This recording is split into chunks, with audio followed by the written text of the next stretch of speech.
Kompetisi dan pameran fotografi DKI Jakarta diadakan kembali dengan tema Jakarta Baru. Total hadiah ratusan juta rupiah. Unggah foto-fotomu ke colorofjakarta.jakarta.go.id. Batas waktu pengiriman sampai dengan 31 Mei 2014. Info dan pendaftaran kunjungi www.jakarta.go.id.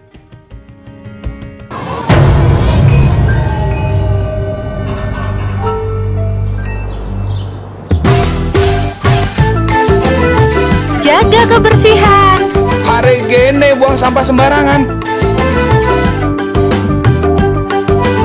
Udah tahu sampah biang masalah, buang sampah pada tempatnya lah. Iya ya, kalau bukan kita siapa lagi? Ayo kita buat Jakarta jadi bersih.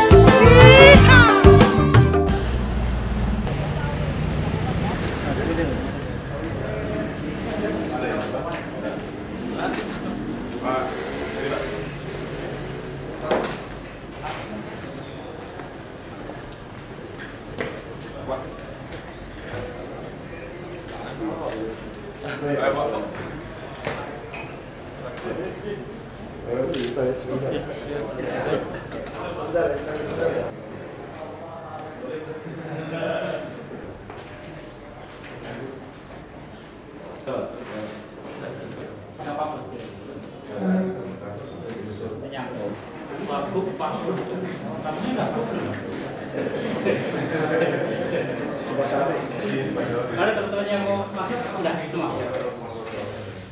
Selamat datang Pak Ahok, ini kantor kami, Merdeka.com.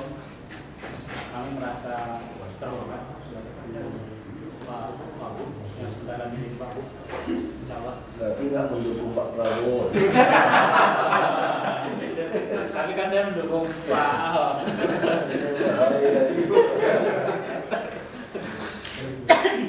Tadi waktu kelantik anak-anak HIPMI, jadi salamannya ketahuan tuh. Iya. Jadi salaman gini, semoga tetap jadi Wagub. Saya tahu ini separtai sama saya. Saya jalanin selamat jadi Pak Gub. Oh, saya nggak tahu juga nih. Saya kelihatan bedanya. Ini kawan-kawan dari Gaksi. Saya sendiri di Susianto, saya pemimpin dari itu ada titik redaktur pelaksana, sebelah kirinya Ian, nama Ian itu wakil redaktur pelaksana. Ada kemudian Dedi, kemudian Ram, Sogi yang biasa nongkrong di sana menggeser si Nur.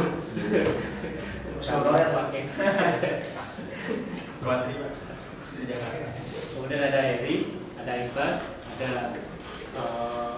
Madani, juga siapa? Baikuni,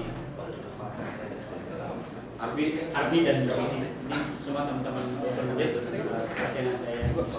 Nah, sedikit tentang Merdeka. Merdeka ini anaknya kapan lagi rektor. Dulu Pak Steve itu bikin, kan sudah pernah Pak Steve itu bikin kapan lagi itu 13 tahun yang lalu. Kemudian ada Bolanet, ada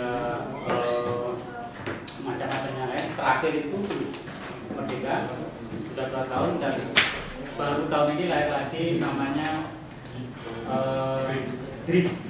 DRIP itu untuk ekonomi yang Islam. Jadi sudah bisa. Nah, posisi kita ya, alhamdulillah baru 2 tahun tapi sudah cukup lah. Kalau di kata orang sih, yang pertama kan masih T ya, yang kedua itu Kompas Group, kita yang ketiga. Kita baru aja melampaui Tifanus karena Tifanus guncang udah gak salah saja. Jadi rata-rata kita per hari berapa? Pikir kita per hari untuk Merdeka. Sampai 85 juta per bulan. Per bulan. Itu untuk Merdeka saja. Tapi kalau digabungkan dengan kapan lagi dan lain-lain itu sudah cukup besar. bisa melapor titik. Nah, ini ada teman-teman perempuan. Lia ini dulu sempat di Balai Kota juga, tapi zamannya Pak Foke. Tapi malah ketemu dan lanjut lagi.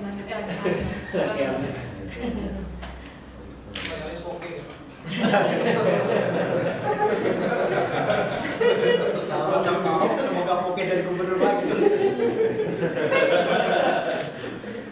Ini malah pernah kami saya kan tanahnya jatuh. Sprint ya, istilah bahasa itunya, bahasa Inggrisnya itu ya. Kayak pemain bola gitu, koyak gitu. Melebihi kapasitas. Harusnya udah sembuh, cuma ya bandel aja, udah baik kan luka. Terus luka lupa kan. Cuma udah sembuh, upacara menua kan.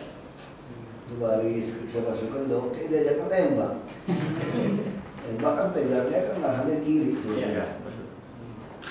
Pulang kena lagi, bungkus lagi. Senin enak buka lagi kan. Bisa nonton truk yang FAW itu, kan tinggi tuh. Suruh periksa ke dalam. Lupa, gak dibungkus lupa. Pegang lagi. Bungkus. Ini udah sembuh, tapi gak bisa keluar tenaga kan. Kencang. Dokter bilang lu bungkus saya lu baik inget. Habis kemarin ngambil jas jatuh. Saya refleks ambil, kena lagi. Jadi kalau pemain bola kalau kena itu bisa 3-4 bulan itu total nggak bisa. Ya udah kena seminggu dulu paksain salah terus diurut. Dasar orang kampung. Sprint itu nggak boleh diurut. Urut sekali, agak bengkak dikit, katanya itu 2 kali lagi bisa sembuh. 3 kali urut. Bahaya ya. Diskusi apa silakan. Ya. Kita langsung aja. Ini sama-sama.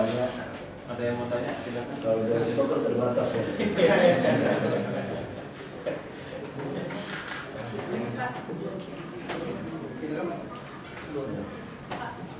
Sekarang kan lagi ramai yang kasus korupsi Transjakarta itu Pak. Kayaknya kursinya lebih enak. Ya. Kursinya itu susah nyandar. Lagi ramai kasus korupsi Transjakarta itu Pak. Terus kemarin itu kabarnya kan Bapak sampai akan dipolisikan. Itu sebenarnya duduk perkara gimana Pak sampai waktu? Makanya saya juga bilang ini agak ganjil dan aneh juga ya.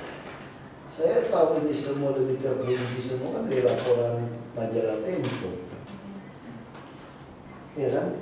Saya juga nggak pernah ketemu namanya Michael Bimo juga dari prosesnya. Kalau kan dia bilang mau gugat saya dulu kan, bilang saya.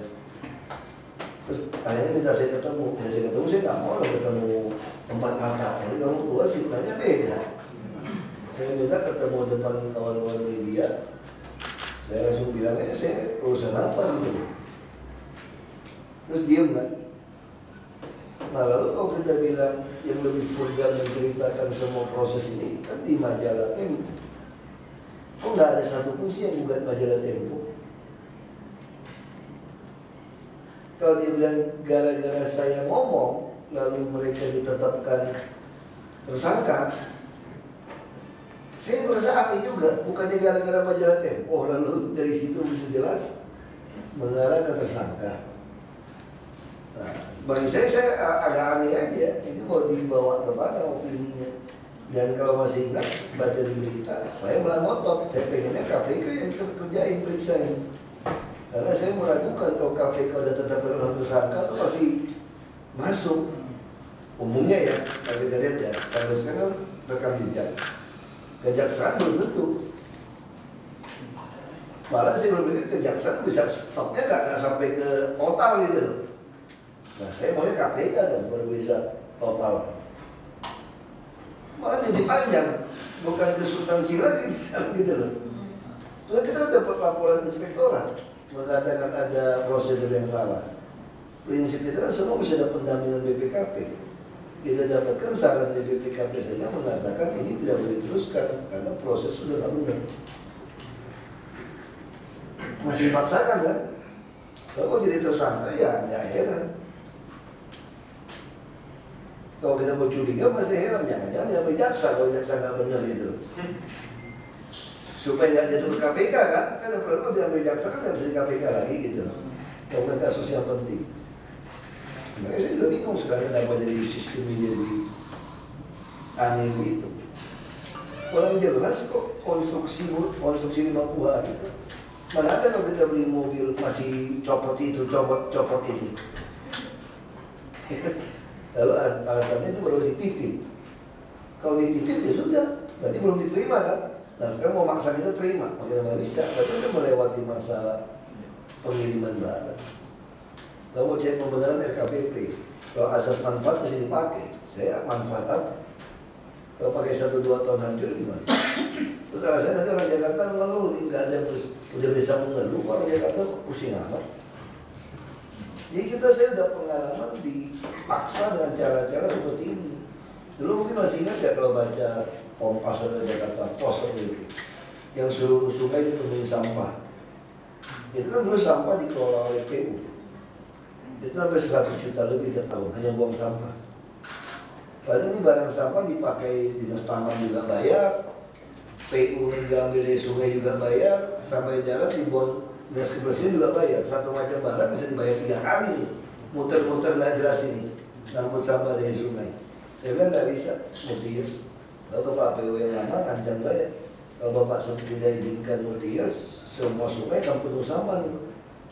Ya biarin aja saya bilang.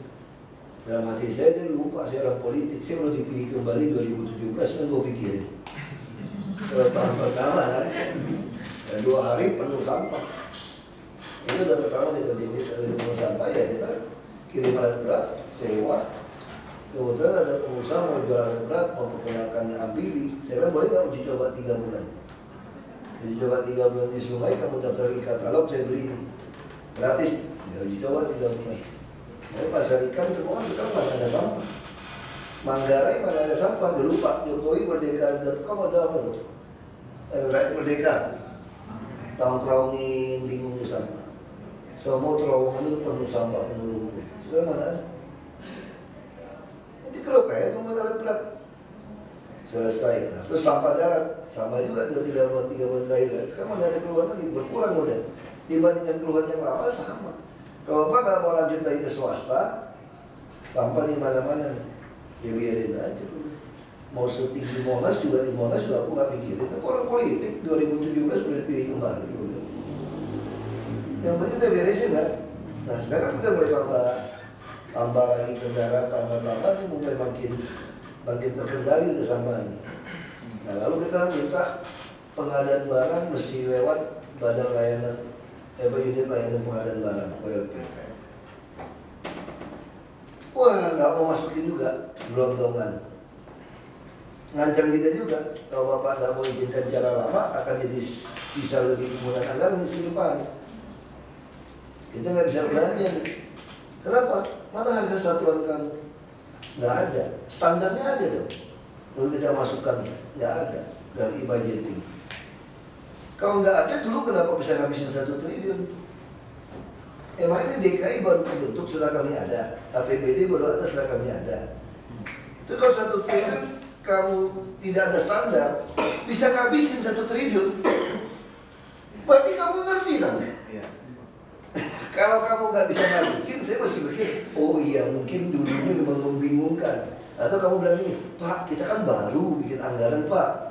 Kita jadi gelondongan dulu 1T, nanti udah pakai, baru kami ngerti bikinnya tahun depan. Itu masih masuk akal gitu. Ini kan udah tahun ke berapa Anda gitu. Nah artinya apa? Dia juga mau fait accompli. Jadi kalau Bapak nggak mau kasih yang balik yang lama, silpa. Nah aku bilangnya gue pikirin silpa. Gue orang politik juga kok 2017 boleh dipilih lagi, silpa aja. Silpa kan bukan hilang duitnya, balik lagi kok kenapa pusing? Kan masih anggaran APBD perubahan. Saya mah kalau pakai duit mah gampang. Bank DKI kurang 3 triliun store kalau dari BI supaya bisa naik buka cabang seluruh Indonesia. Store ya Bank DKI 3 triliun. Memang ada permintaan BI kok. Kita pengen bangun rumah susun di atas pasar-pasar, PD Pasar Jaya butuh store 1 triliun. Kenapa kita takut? Terus kita perlu betonin semua jalan busway itu supaya nggak ada gelombangnya. Semua dibetonin sama separator. Oh, itu aja bisa selesai tahun depan. Kita pengen bikin taman banyak di semua kampung-kampung kumuh sama tempat olahraga. Kurang duit malah saya sekarang. Dari sisa-sisa tadi. Jadi nggak boleh pakai. Jadi itu selalu digunakan untuk menggerak kita. Sama kayak sekarang bus. Paknya sayang Pak, kita butuh bus sementara ada 500-an lebih bus nggak mau kita terima. Udah lewat waktu dia mau terima. Kan karat cuma 14 Pak. Gimana ada kalau saya beli barang Anda datang beli 500 udah 14 karat, saya udah masalah. Mesin Anda sudah bermasalah buat saya gitu. Anda terima, saya terima. Saya bilang saya orang politik Pak Akbar. Saya baru dipilih kembali 2017. Kalau saya terima bus itu seandainya boleh saya terima pun. Kalau saya terima sekarang, terus mogok terus tahun depan ini jalur busway itu kalau tes separator tahun 2015-2016, gimana mau keluarin ini bus? Kalau mogok. Nah, saya dicaci maki orang juga kan 2016-17 kan. Lebih baik saya gak usah ada bus. Orang caci maki kan udah caci maki dari kemarin loh orang ini caci maki. Yang penting 2016 ya saya beresin kan. 2016 kalau saya beresin, pemilihan 2017 kamu udah lupa karena saya masih buru-buru.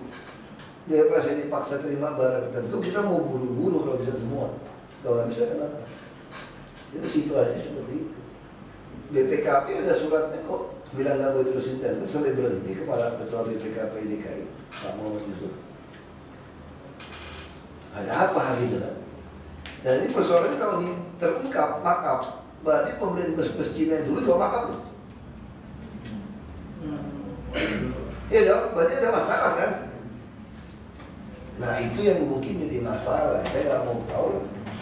Saya juga nggak pernah jadi gara-gara kok. Yang lapor juga wartawan, terus mogok orang kan ikutin Pak Jokowi, lu sial aja orang mau jadi presiden. Kamu terima suruh resmiin, belum resmiin, terus baru resmiin itu mogok. Itu udah gak jalan. Ya salah siapa gitu loh. Terus alasannya lucu. Kan biasa Pak beli barang baru mesti setel-setel dulu. Mana ada beli barang baru setel-setel?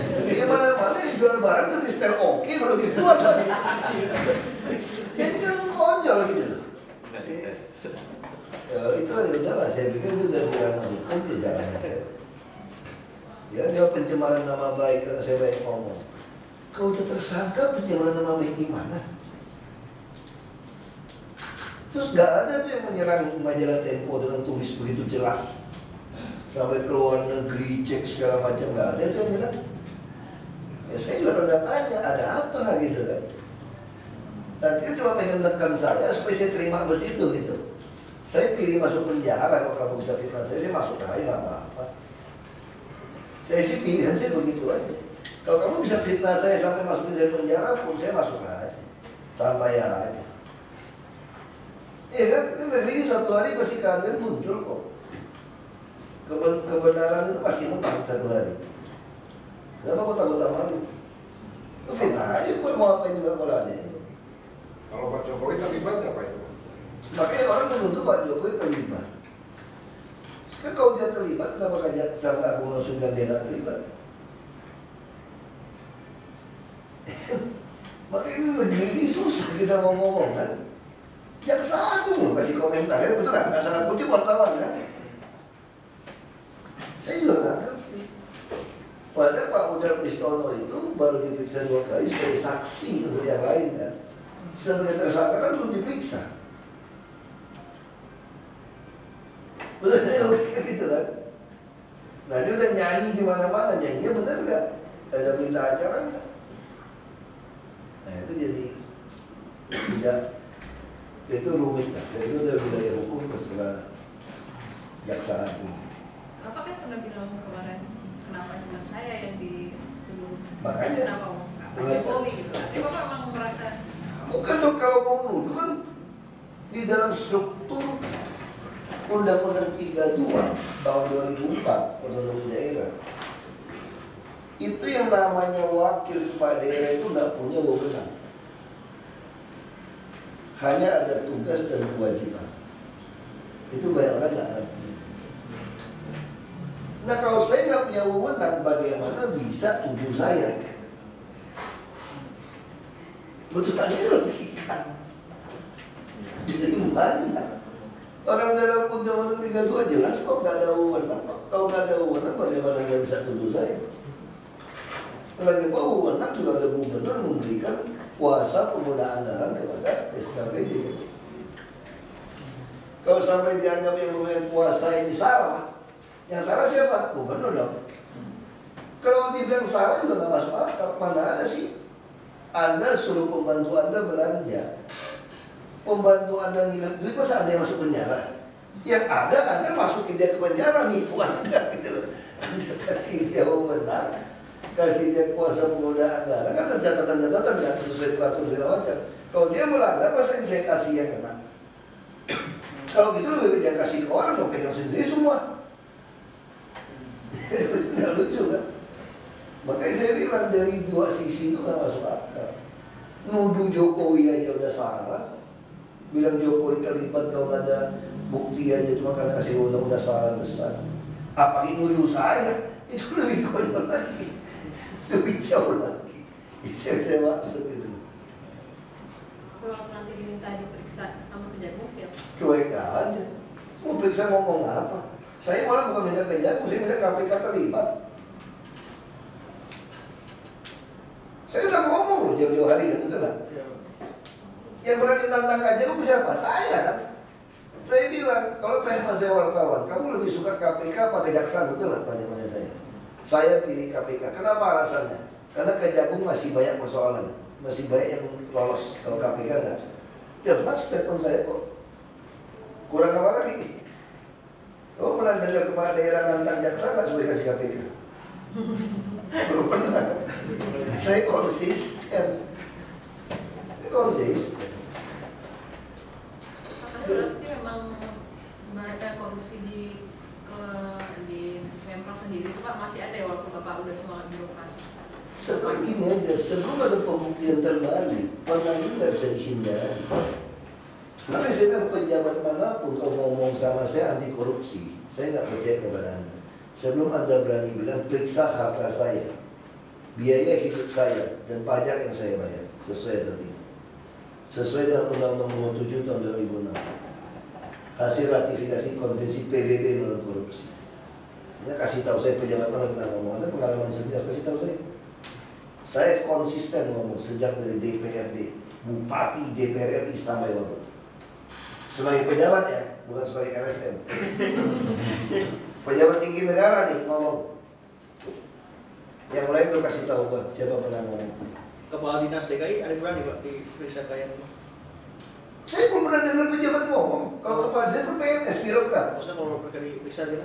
Makanya saya bilang nggak usah ngomong itu, karena ngomong pejabat tinggi negara dulu. Masalahnya saya bukan presiden bos. Kalau saya presiden, kau periksa, karena Kejagung gue yang pilih, Kapolri gue yang pilih, BIN gue yang tentuin, BPN gue yang tentuin, kau periksa lu semua. Masalahnya saya bukan presiden, itu aja. Kalau saya presiden, kau periksa semua. Kalau kecil periksa PNS, periksa dulu dong semua nama pejabat tinggi negara. DPR itu nggak pernah takut, kau yang di sana. Nggak ada urusan partai kecil, partai besar. Coba ini dari Kongo presiden macam-macam. Gue periksa.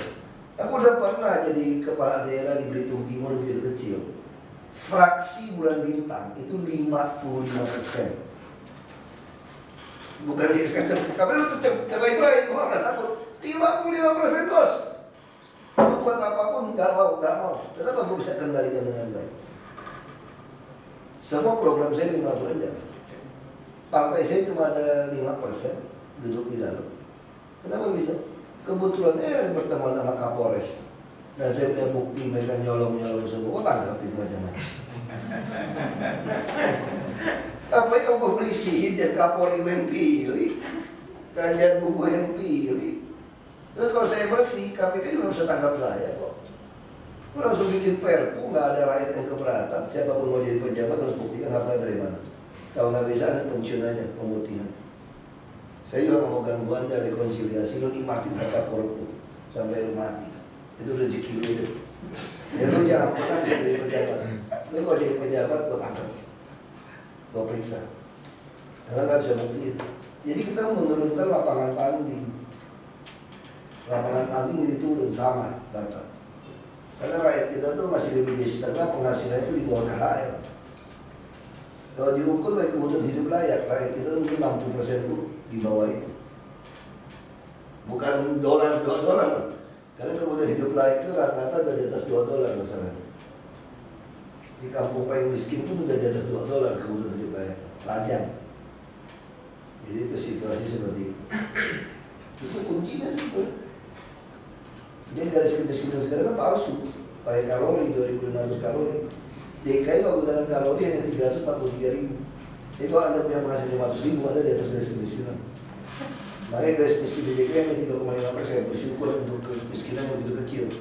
Nah kita lagi survei pakai dolar, 2 dolar terus 50.000 udah di atas garis kemiskinan. Kita enggak.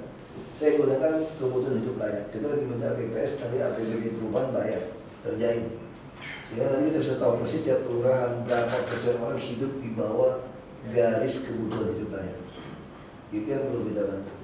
Nah akibatnya apa? Nanti wartawan tinggal tulis goblok Jokowi Ahok dari 3,5% melonjak di atas 50% atau 60%, nggak apa-apa. Tapi saya punya data yang asli. Saya tahu betul. Saya tadi koni kalau pembinaan nggak beres, aktif kita pindah ke provinsi, saya nggak peduli. Lu juga belajar aktif, aku nggak perlu. Sama kayak BPK oknum yang ngancam saya, nanti WDP. Kamu dari WTP turun ke WDP, turun tidak nyatakan pendapat yang aku nggak peduli. Aku nggak butuh penghargaan nilai-nilai begitu. Yang penting saya membuat warga DKI itu kepalanya penuh, perutnya penuh, dompetnya penuh. Lu mau kasih ke apa? Aku nggak peduli. Lu mau ngomong apa? Aku nggak peduli. Aku jadi bupati ya gitu. Pemerintah cuma menyarankan orang kasih 9 tahun wajib belajar. Saya 12 tahun dan 5 bulan. Nggak ada penghargaan, nggak apa-apa. Nggak apa-apa. Askeskin, kekurangan bayar dibayar APBD. Saya jamin seluruh rakyat selama kelas 3.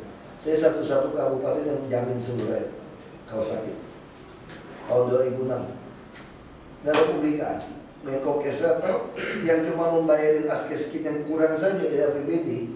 Karena ada jatah miskin sekian, APBN kurang, langsung dapat penghargaan. Udah kerjaan lebih jauh dari itu. Kasih buat bedah rumah, udah kerjain. Kok butuh penghargaan untuk lobby-lobby? Ngapain itu penghargaan sendiri? Kalau rakyat lu tuh nganggap lu tuh nggak lakuin apa-apa. Ya konstitusi. Sama kayak saya sekarang. Lu nantang gua di kota gua pengen tegakkan konstitusi. Pinggir sungai semua mau gua sikat dengan inspeksi. Lu bilang nyesal pilih saya, nggak mau pilih saya lagi. Ya nggak usah pilih 2017, santai aja tuh. Minimal saya masih punya waktu sampai 2017. Saya nggak pernah takut Anda nggak pilih saya lagi. Yang penting saya lakukan yang benar. Lu bilang gua arogan, memang gua arogan. Karena saya nggak pernah takut kepada Anda, nggak pernah menis Anda di posisi. Karena saya pasang badan, pasang nyawa untuk Anda. Dan saya juga. Karena kesejahteraan Anda, kemakmuran Anda, kenyamanan DKI juga kenyamanan saya. Karena prinsip saya jadi pejabat cuma 3 hal. 1, nggak terima suap, supaya lu takut sama gue. Karena kalau gue terima suap, gue yang dimainin. Kedua, gue nggak pernah pro konstitusi. Konstituen, saya konstitusi. Sekarang itu saya pilih kelompok A, kelompok B. Kelompok A senang, kelompok B senang, tanpa A sama B, nggak tabrakan. Tabrakan saya masih milik salah satu loh. Makanya saya nggak mau, saya ikutnya konstitusi. Anda terserah dan nilai. Dengan dihitungnya rakyat yang senang konstitusi apa kepentingan dia. Yang ketiga, gua takut mati. Jangan posisi, karena mati itu takdir. Kalau belum takdirkan mati, gua tidak akan mati. Apa yang gua takut? Takut juga tidak mati. Ya udah, pasrah aja. Itu udah takut. Nggak ada sesuatu yang susah di dunia. Yang penting kamu jangan terima suap, karena konstitusi aturan. Gak usah takut, diancam apa itu gak usah takut. Nasib hidup mati tangan Tuhan. Pak Ahok kira-kira butuh berapa lama untuk beresin birokrasi? Tergantung presiden, terpilih berani atau enggak. Karena saya nggak bisa kontrol polisi. Sekarang masalah tilang merah, tilang biru saja udah berantem, nggak ketemu sama jaksa. Saya bawa di Wapres, saya bilang begini, UKP 4 semua lengkap, Menteri Perhubungan, Menpan, Menko, Pak Hatta Rajasa, itu merapat dengan kantor Wakil Presiden. Pak Kapolri, saya bilang Pak Kapolri, Pak Kapolri bantu saya seluruh pelanggaran lalu lintas di tilang biru saja, Pak. Tilang biru kan langsung store ke bank, maksimum. Wah, semua komentar. KP4. Persoalannya kejaksaan tidak terima kalau tilang biru. Kalau tilang merah itu masih pakai hakim. Hakim Anda sekarang udah berapa yang setengah mati kerja? Hakim kurang loh. Ini melanggar karena undang-undang mengatur. Orang ditanya Anda mau biru apa merah? Ini kan bikin presiden undang-undang baru dong. Duduk bareng kan? Putusin. Ini karena situasi ibu kota begitu kacau. Di Sukami nggak bisa kontrol. Macetnya begini. Kenapa nggak bisa taruh di Sukami? Misalnya frustrasi. Itu mobil-mobil semua lawan arah, motor lawan arah, motong. Di Sukami bisa tinggal nggak? Tapi semua orang berani. Saya kalau di kota kejebak bisa 1 jam kejebak hanya di daerah Tongkol saja. Kenapa? Karena mobil semua motong arah yang berlawanan. Ya kejepit. Di Sukami gini nggak ada guna. Anda bisa nggak? Nggak bisa. Nah sama lintasan kereta, hampir tiap hari ada orang mati di rel kereta sebetulnya. Orang mati orang nggak takut. Coba kalau kamu kenakan tilang yang maksimal 750.000. Dia kan cerita sama tetangganya, mati nggak ada yang takut, tetangga mati nggak ada yang takut. Besok balik lagi, dia bilang itu ada setan budak yang bikin dia. Gitu ceritanya kan. Tapi kalau kena 750.000, kamu pasti mikir. Kalau kena tilang 700 itu maksimal tuh kalau lintasan kereta itu ada melanggar 750.000. Kamu kan cerita sama tetangga, semua bilang jangan main-main 750.000. Sama kayak orang Singapura. Orang Singapura kamu kan bersitu ada di Batam begitu naik ke pelabuhan kita, langsung meludah sefoto dengan gampang buang itu. Kenapa Singapura nggak berani? Kenapa lu mesti berbaris? Denda $500. Nggak ada basa-basi, catat 24 jam mesti bayar. Kalau nggak 2 kali. Kamu kalau nggak demen protes ke hakim. Kalau kebukti salah 2 kali. Kita tipirin PKL kita. Kenapa pedagang kaki lima bolak-balik dia nggak takut? Seminggu undang hakim datang sekali. Butuh uang lagi undang dia datang. Karena dipiring tindakan maksimal. Hakim putusin ada duitnya saya kira ya. Dia ditanya sama yang dihukum, dia ada uang berapa? Ya kasihan kita tunggu 60.000 aja. 60.000, 75.000. Dia bayar preman, dagang di Tanah Abang bisa 50.000, 75.000 per hari. Lu seminggu baru kena tangkap rahasia dan dana 75.000. Ya nggak takut. Ini kan soal efek jerah. Saya bicara waktu kecil, kita kalau lewatin pos polisi, pos tentara, paling takut ngebut. Kenapa habis dikejar pasti tabok atau suruh puskap atau suruh lari lapangan. Betul nggak? Semua orang lihat pos itu nggak berani bunyi klakson, semua pelan-pelan karena itu udah hukum tidak tertulis. Ada nggak undang-undang mengatur gue tabok orang gara-gara kecepat nggak jelas. Itu kenapa? Efek jerah. Nggak berani lagi sembarangan. Sopir saya pernah jalan kaki lintas di Juanda dekat istana situ, dia cerita. Kapok dari lintas di situ. Kenapa? Disuruh push up setengah mati. Nah itu ada nggak undang-undang? Nggak ada. Hukuman sosial nggak ada. Makanya semuanya itu tergantung. Kita bilang sama polisi, yang biru aja Pak semua Pak, yang melanggar Transjakarta semua Pak. Nah, sekarang kita udah ketemu sama beberapa di lantas lalu, mereka udah ngerti bahwa macet apapun jangan masukin orang ke jalur busway. Karena jalur busway ini harus steril. Kalau saya naik bus juga macet, naik mobil pribadi juga macet, saya nggak mau naik bus lagi. Nah, saya pernah naik Transjakarta karena macet. Saya turun, tutup lagi yang di depan Grand Indonesia, paksa balik jalan kaki cukup jauh sampai Sarina. Saya naik. Wah enak, sampai bundaran Hari. Melingkar di situ nggak pernah ada yellow box. Indonesia nggak pernah mengenal yellow box. Kalau di luar negeri, kalau macet apapun kamu nggak boleh nginjek di yellow box. Supaya itu nggak nutupin orang.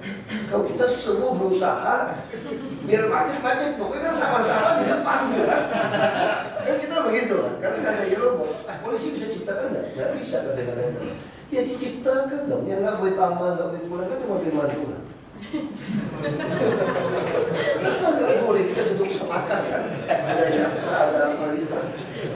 Boleh saya bilang sama Pak Sutarman, depan Wapres, depan Menko, Pak Kapolri, saya yakin tidak ada Kejaksaan Agung yang berani memanggil Bapak. Kalau Bapak lakukan tilang, Bapak lakukan aja, Bapak Kapolri perintah. Terus sih diam depan Wapres, semua diam. Ini konyol nih Bapak ngomong gitu. Seandainya Kejagung menangkap Kapolri pun, Pak Wapres saya minta tolong Bapak lapor Presiden pecat aja Kejagung. Ada Presiden. Ini ibu kota mau jadi apa kalau kayak seperti hari ini? Terus PP tentang ganti Pulau Herman harus dicabut. Tanah girik garapan itu artinya apa? Bahasa Indonesia yang baik. Kalau tanah garapan apa? Digarap untuk nanam sesuatu loh. Itu namanya garapan dulu. Sekarang girik garapan itu tuh semua jadi rumah-rumah semua. Itu apa?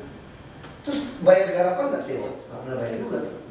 Bagaimana yang undang-undang pokok agraria tahun 60 udah menghilangkan semua harga hidup segala macam, bisa ada PP mengatur jadi hidup. Jangan-jangan banyak oknum pejabat membeli tanah-tanah girik. Tanah girik diperjualbelikan. Ini persoalan, makanya bayarnya ke Presiden. Saya udah bicara sama calon Presiden ini. Mana nih Pak? Oh, Jokowi. Dua pihak, Pak. Kan dua pihak. Yang perlu dibereskan itu ibu kota. Dia tanah girik yang udah lewat-lewat itu harus dihapus. Kalau nggak terlalu banyak mantan pejabat beli tanah girik untuk diganti. Mana tanah girik garapan? Sekian tahun yang lalu dibeli orang mesti ganti rugi. Dari mana? Itu berusak Jakarta. Kalau garapan nggak ada ganti. Dari mana garapan mesti dimenangi pengadilan gara-gara surat itu 80% dari NJOP? Dari mana caranya? Kan nggak lucu kan? Nah, saya mau coba hijau taman. Nanti udah hijau taman tanah-tanah garapan itu, saya kan nggak tega juga karena banyak sekali kita tetapkan hijau taman umum. Ada ruang terbuka hijau itu masih punya orang, ada sertifikat hak milik. Kita tentang penetapan itu. Ya udah, kita masih harga NJOP, aku ganti dulu deh yang wajar nanti. Kalau udah ganti ini semua selesai, yang aku mau tanah garapan, saya mau turunkan NJOP-nya. Jadi semua orang terbuka hijau di Pemda, saya mau turunin 1 perak aja per meter. Kok kita nggak bikin duit banget? Pemda kasih kecil nggak apa-apa, turunin hijau kok. Nggak laku, kita bilang nggak ada yang mau beli, turunnya ada 10 perak, ada 10.000. Sehingga kalau saya kalah sama kamu tuntut saya nih. Tanah girik, tiba-tiba kamu menang, terhadap saya mesti ganti rugi. Ya ganti ya, sesuai 80% NJOP. 10 hektar 10.000 kayak 1 perak 10.000 rupiah. 80% 88.000 rupiah. Belur mati ya, terus stop tadi. Kita berhak menentukan NJOP. Ya, kita bisa lakukan seperti itu. Pak, balik ke birokrasi tadi. Jadi tidak punya desain kapan ini benar-benar bisa diberesin. Birokrasi harusnya tahun depan mulai beres. Kalau Presiden kembali menandatangani PP dari Undang-Undang Aparatur Sipil Negara. Itu saya ikut membuatnya di Komisi 2 DPR RI. Di dalam Undang-Undang Aparatur Sipil Negara, saya berhak memecat PNS. Dan saya berhak turunkan Anda jadi fungsional. Jadi nggak ada lagi istilah kalau ada eselon 2, mesti saya carikan eselon 2 untuk Anda. Nggak ada. Copot aja fungsional. Diamin aja itu. Kalau kamu nggak kinerja, kamu nggak bagus kok. Ada nggak Merdeka.com? Kalau direkturnya nyolong, nggak benar. Tuh dicopot mesti pindahin ke kapanlagi.com gitu, jadi direktur juga. Ada nggak kira-kira logika itu aja? Nah, kalau Presiden tanda tangan PP tentang ini selesai, birokrasi lebih gampang. Dan apa yang Presiden mau bantu? Saya bisa menarik orang luar jadi kepala dinas. Ini isi dari undang-undang ASN. Saya masih muda ini Presiden. Sebenarnya kita bikinnya lebih reformatif. Bisa orang luar tanpa izin Presiden. Tergantung kepala daerah putuskan. Kita turun itu turun. Nah, gimana cara menghukum saya kalau saya KKN menarik teman-teman saya? Ya pasti proyek saya gagal dong. Saya akan dihukum rakyat 2017. Daripada sekarang saya dimainkan dari oknum-oknum PNS, Eselon 3, Eselon 4 mainin saya terus. Rumah susun sampai hari ini udah 1 tahun lebih di Muara Baru, termasuk yang di Marunda, sampai hari ini tetap tidak ada surat perjanjian dan KTP sesuai alamat rumah susun. Kenapa? Oknum di dalam itu jual belikan sewa-sewakan semua. Saya kasih nama Juni. Kalau Juni saya berusukan nggak ketemu, saya pecat kembali. PRT nggak bisa pecat dari sekarang masalah. Kan itu. Nggak bisa mindahin orang. Saya sudah sampaikan kepada mereka. Kalau peraturan ini semua siap, aku nggak peduli. Nah, kalau mau beresin kawasan kumuh, mungkin kita butuh 10 tahun. Karena program bangun rumah susun nggak beres, masih diperjualbelikan sama kamu bangun butuh waktu. Tapi kalau 5 tahun ini, kalau semua jalan dengan baik, semua jalan inspeksi selesai. Semua sungai utama kiri kanan ada jalan inspeksi. Jadi Anda punya jalan alternatif, dan semua sungai bisa kita lakukan normalisasi. Nah, pertanyaan saya, kampung pulau bagaimana? Masih banjir nggak? Sampai kiamat banjir. Kalau dia nggak mau ngasih saya untuk kerjain. Ganti bangunan boleh nggak? Saya ganti. Kasian nggak? Kamu udah 34 tahun tinggal di sini. Tapi kalau ganti tanah, nggak ada. Dari mana dasarnya tanah negara saya beli dari Anda? Gitu. Saya tidak menuntut Anda sudah baik. Tapi di sini orang nggak mau terima. Ya kalau nggak mau terima ya rendam aja terus. Sinetron aja tahun. Sinetron aja tahun. Saya udah ngomong berkali-kali di media. Saya jamin kampung pulau akhir tahun ini tidak banjir lagi. Masa ngalah kasih saya sip pipe. Saya pasang pompa. Bukit Duri masih. Saya sengaja supaya dia lihat, kamu lihat kampung pulau dan ngalah nggak banjir. Kalau kamu nggak mau banjir, ngasih ke saya, mundur sesuai dengan rasa saya. Saya jamin tidak banjir. Tapi kalau Anda tidak mau, ya sorry, banjir selamanya. Ya pasti banjir, tinggal di dalam sungai kok gimana nggak banjir? Sungai mati juga tahu masih banjir. Di dalam badan sungai gimana mau nggak banjir? Ya udah nggak usah berdebat kita gitu. Kalau TV itu tulisin masih banjir, gue nggak pikirin.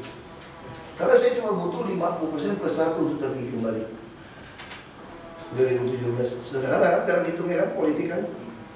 Jadi itu harusnya Jakarta ini dalam 10 tahun, nah berapa tahun bisa normal? Mungkin kita butuh 15 tahun sampai 20 tahun. Di bidang apa? Di bidang pengolahan air limbah.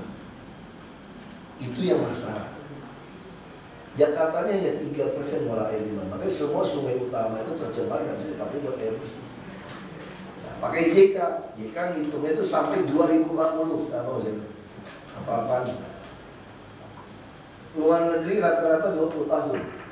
Karena dia nggak pengalaman. Kita tinggal nyontek dia masa 20 tahun. Kalau jadi 15 tahun dong. Logika kan begitu kan. Nah kan duitnya gimana? Kita bentuk Jakpro untuk mimpin ini. Tapi itu tergantung pusat lagi katanya. Ini zona-zona pengolahan limbah sudah dibagi pusat, bukan milik kita. Kalau itu kasih kami balikin, ini dibalikin. Sama sungai-sungai tolong balikin masalah lagi, Menteri Keuangan lama prosesnya. Makanya balikannya apa? Presiden. Jadi kalau orang bilang Pak Jokowi mau jadi presiden, saya bilang kalau Pak Jokowi nggak maju pun saya mau maju jadi presiden kalau ada calonnya. Karena ini persoalan untuk mempercepat Jakarta memang kunci di sini. DKI bisa kalau bisa, dia juga bisa, tapi banyak wewenang yang memang kita nggak bisa cepat. Nah, saya nggak sabaran aja orang. Saya mau cepat, sama kayak bus, ngetem di pinggiran bus-bus antar kota itu. Tangkap lagi, besok. Gak bisa Pak, cabut trayeknya. Gak bisa Pak, itu trayeknya dari Kemenhub Pak.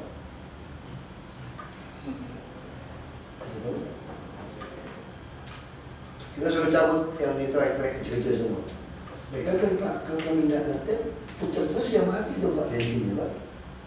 Angkot-angkot merah itu.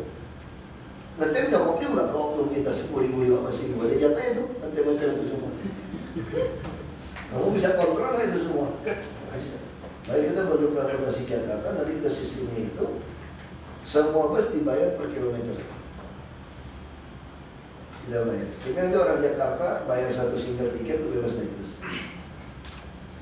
Kita gunakan PSO, Public Service Obligation itu. berapa penumpang ada angkut kita bayar kepada BUMD. Siapin aja 2 triliun atau 3 triliun. Nggak perlu kalau ada bayar. Kalau nggak perlu bayarnya 3 triliun seluruh Jakarta bebas naik bus. Nah ini juga satu stimulus ekonomi. Anda bisa dapatkan stimulus saya kalau Anda mau naik bus. Nah, kita coba dulu di bus wisata untuk jalur-jalur utama yang lewat. Motor nggak boleh lewat. Kita kenakan IRP.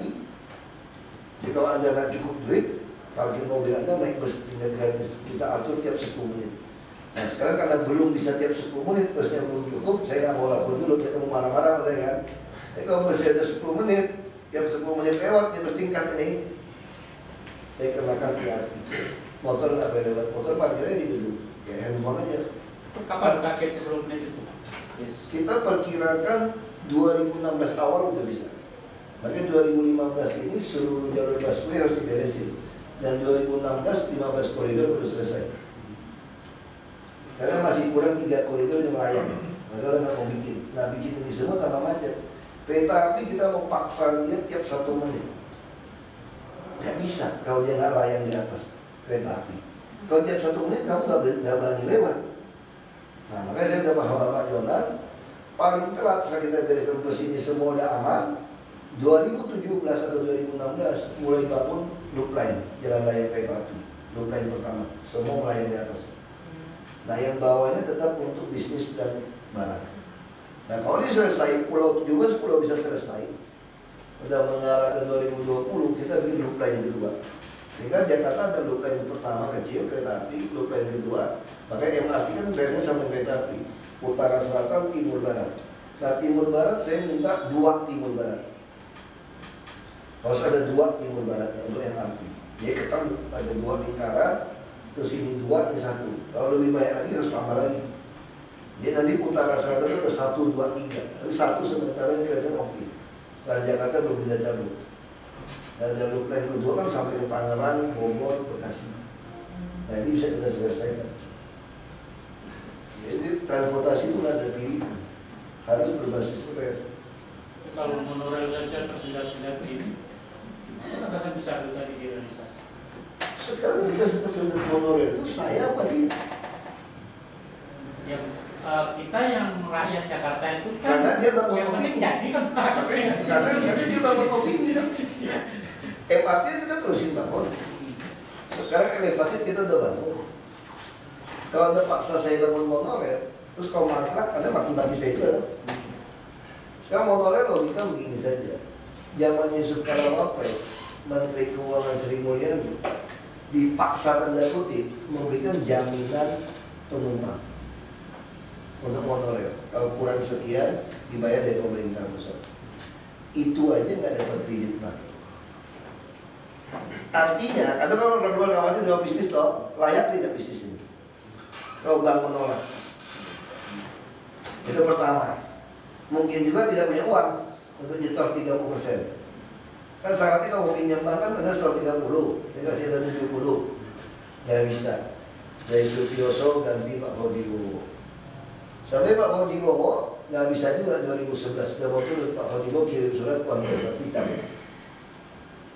Nggak mau terima dicabut, mesti sepilih 2 pihak katanya. Oke, kami masuk. Nah, prinsipnya sama. Jangankan monorail, ada flying rail juga gue setuju. Jakarta ini semua moda transportasi umum saya mau. Karena udah terlalu banyak kan. Apalagi monorail itu masuk di dalam catatan di pola transportasi makro. Harus dong. Harus tema orang lain lagi, kenapa nggak undang dia balik? Ya kira-kira begitu ceritanya nih. Anda masih mau nggak? Kita baik hati nih, karena kita kepepet ini. Apapun kita mau nih. Mumpung kita lagi pengen nih, gitu kan? Kita pengen, ayo dong. Oh iya, kita cari dulu. Oke, mana syaratnya? Kita lihatin semua. Mau minta 20 hektar, 200.000 meter persegi lahan. Oke, nggak apa-apa, ada perjanjian lama ada. Tapi ini seperti tulis aja nih, nggak dihubungkan sambung dari luar. Mau nggak sambung dari luar? Oh jangan Pak, mau sambung dari luar tender lagi Pak. Ini kami menikmati hak tanpa tender. dari pusat. PT JM ini menikmati. Jadi kalau Bapak rubah rute, nanti kami nggak menikmati lagi nih Pak. Nah itu udah pertama catatan. Kalau Anda profesional takut nggak Anda? Anda sudah punya modal tiang kok. Yang lain masih kalah dong. Nggak mau, pokoknya tetap di situ aja. Ini penumpangnya kurang nih. Enggak bisa 300.000. Mari kita berdebat. Debat, tak, berdebat. Iya. Ya udah turunin deh 130.000, 140.000, 12,5. Kalau udah turunkan itu, income Anda kurang dong. Kan saya mesti tanya Anda, kamu invest nih. Saya undang Anda, saya ngebet dong. Saya ngebet, saya ngajak Anda loh. Tapi kamu ngebet juga mesti tanya dong, kayak orang menikah gitu kan. Kamu mesti cek dulu dong, lu cewek apa cowok ngaku cewek itu. Tahu dulu dong. Kamu mesti duduk dulu baik-baik nih, kalau tanya lu gimana lu sekarang. Ini kalau penumpang lu turun sampai setengah, lu biaya ini beroperasi gimana bos? Oh gampang, kami akan menyewakan 25 juta per meter per tahun. Yang bangunan 20 hektar itu, 2.000 meter persegi. Nah, saya berdebat lagi nih, pertanyaan saya, tahu dari mana di atas rel itu laku disewain 25 juta per meter per tahun? Ini bukan mall loh. Yang datang bukan yang naik Mercedes, naik mobil mewah loh. Ini di atas rel loh, numpang lewat dong orang naik ke atas. Terus biaya fondasinya berapa mahal? Kurus begitu harus menampung 3 lantai di atas stasiun. Kan baik pertanyaan harus Anda jawab dong. Terus dari sisi tim arsitek bisa terima nggak ada mall, terus di tengah nongol gitu 3. Di Jakarta kayak gini semua nih, 3 lantai. Itu butuh waktu dong bos, ini tanya nih bos. Anda motor. Terus saya tanya lagi, ini Anda punya duit nggak? Jangan-jangan dapat hak properti ini, Anda jualan dulu nih properti, belum jadi ini. Bisa nggak jualan properti dulu? Bisa dong. Anda jual ke orang, kalau 25 juta itu betul, Anda jual 20.000, 5T Anda masuk duit. Kalau proyek Anda 9T, sudah lebih dari setengah Anda kantongin. Ya Anda punya modal dong, kalau 30-70 dengan bank. Berarti lu gak keluar modal dong, berarti lu gak ada modal. Oh jangan menghina orang gak ada modal. Sekarang gini bos, kalau gitu lo punya modal, tolong kasih jaminan 5% dong. Bank garansi proyek dong, kan gue pengen tahu dong, lu kalau lu gak serius gue cairin nih. Mawar 0,5% sampai 1%. Bank garansi cuma sertifikat nih. Lu kira-kira lu kasih dia nggak? Kamu kasih dia nggak kalau begitu gerakannya? Tapi ada iklan di TV semua, bilangin Jakarta begitu macet, seminar begitu macet, itu Pemprov masih menolak monorer. Siapa yang menolak monorer bos? Gue tawarin lu malah dari Bogor semua sekaligus dari Bandara Halim semua sampai ke Cengkareng situ, gue urusin. Anda nggak berani tender, Anda ngotot yang sama sebagai turis. Siapa yang nolak? Pernah nggak dalam iklan-iklan Anda dalam seminar Anda cerita, Anda nggak mau bayar saya 5%? Rumah saya saja kalau saya cas Anda terlalu mahal, Anda pun mikir, ngapain saya buang sampah tempat kamu setahun bisa beli 200 hektar? Betul logika dong? Misalnya di tanah orang, saya buang sampah ke tempat dia itu 400 miliar. Ini orang pengusaha kan? Tanah di sana cuma 100.000, 200.000 per meter. Anggap 200.000 lah paling mahal. Berarti uang Anda bayar orang numpang buang sampah sama beli tanah dapat 2 kali lipat Anda beli atau buang di dia? Beli bos. Ini tanah saya. Saya jadi bingung kontraknya gimana. Dan 15 tahun lagi kontraknya, mati gak? Lu putusin dia tuntut tuh. Tuntut jadi deadlock, gak boleh buang sampah, di status quo kan.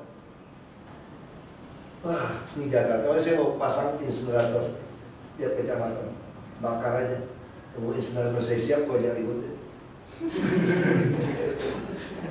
Karena bilang, lu kenapa gak mau ribut sama Tuhan saya? Kenapa kamu gak mau itu, gak mau ini? Saya bilang, kalau kamu gak bisa ngajak berantem 100 orang, kamu turunin 50 kamu ukur masih kalah, turunin 25. Kalau 25 masih kalah, ajak berantem, turunin 10. Kalau 10 kira-kira masih kalah, turunin 5. Kalau 5 kasih kalah itu dengan 1 lawan 1 deh. Lari, cara hit and run. Ini Jakarta. Lu harap apa Jakarta 30-40 tahun, setengah bangunan pelanggaran semua. Bangunan ini pun kalau saya periksa, di belakang taman semua, pasti salah. Semua perumahan itu belakangnya harusnya kosong banget untuk daerah resapan. Lu cek semua perumahan. Semua tutup atap, udah semen di dapur semua. Tadinya taman kan, semua rumah kan begitu kan, harus ada GSP depan belakang. Salah bukan cuma salah dari sisi bangunan, dari PBB juga masih salah. Kenapa? PBB yang terdaftar hanya sebatas ukuran asli kan?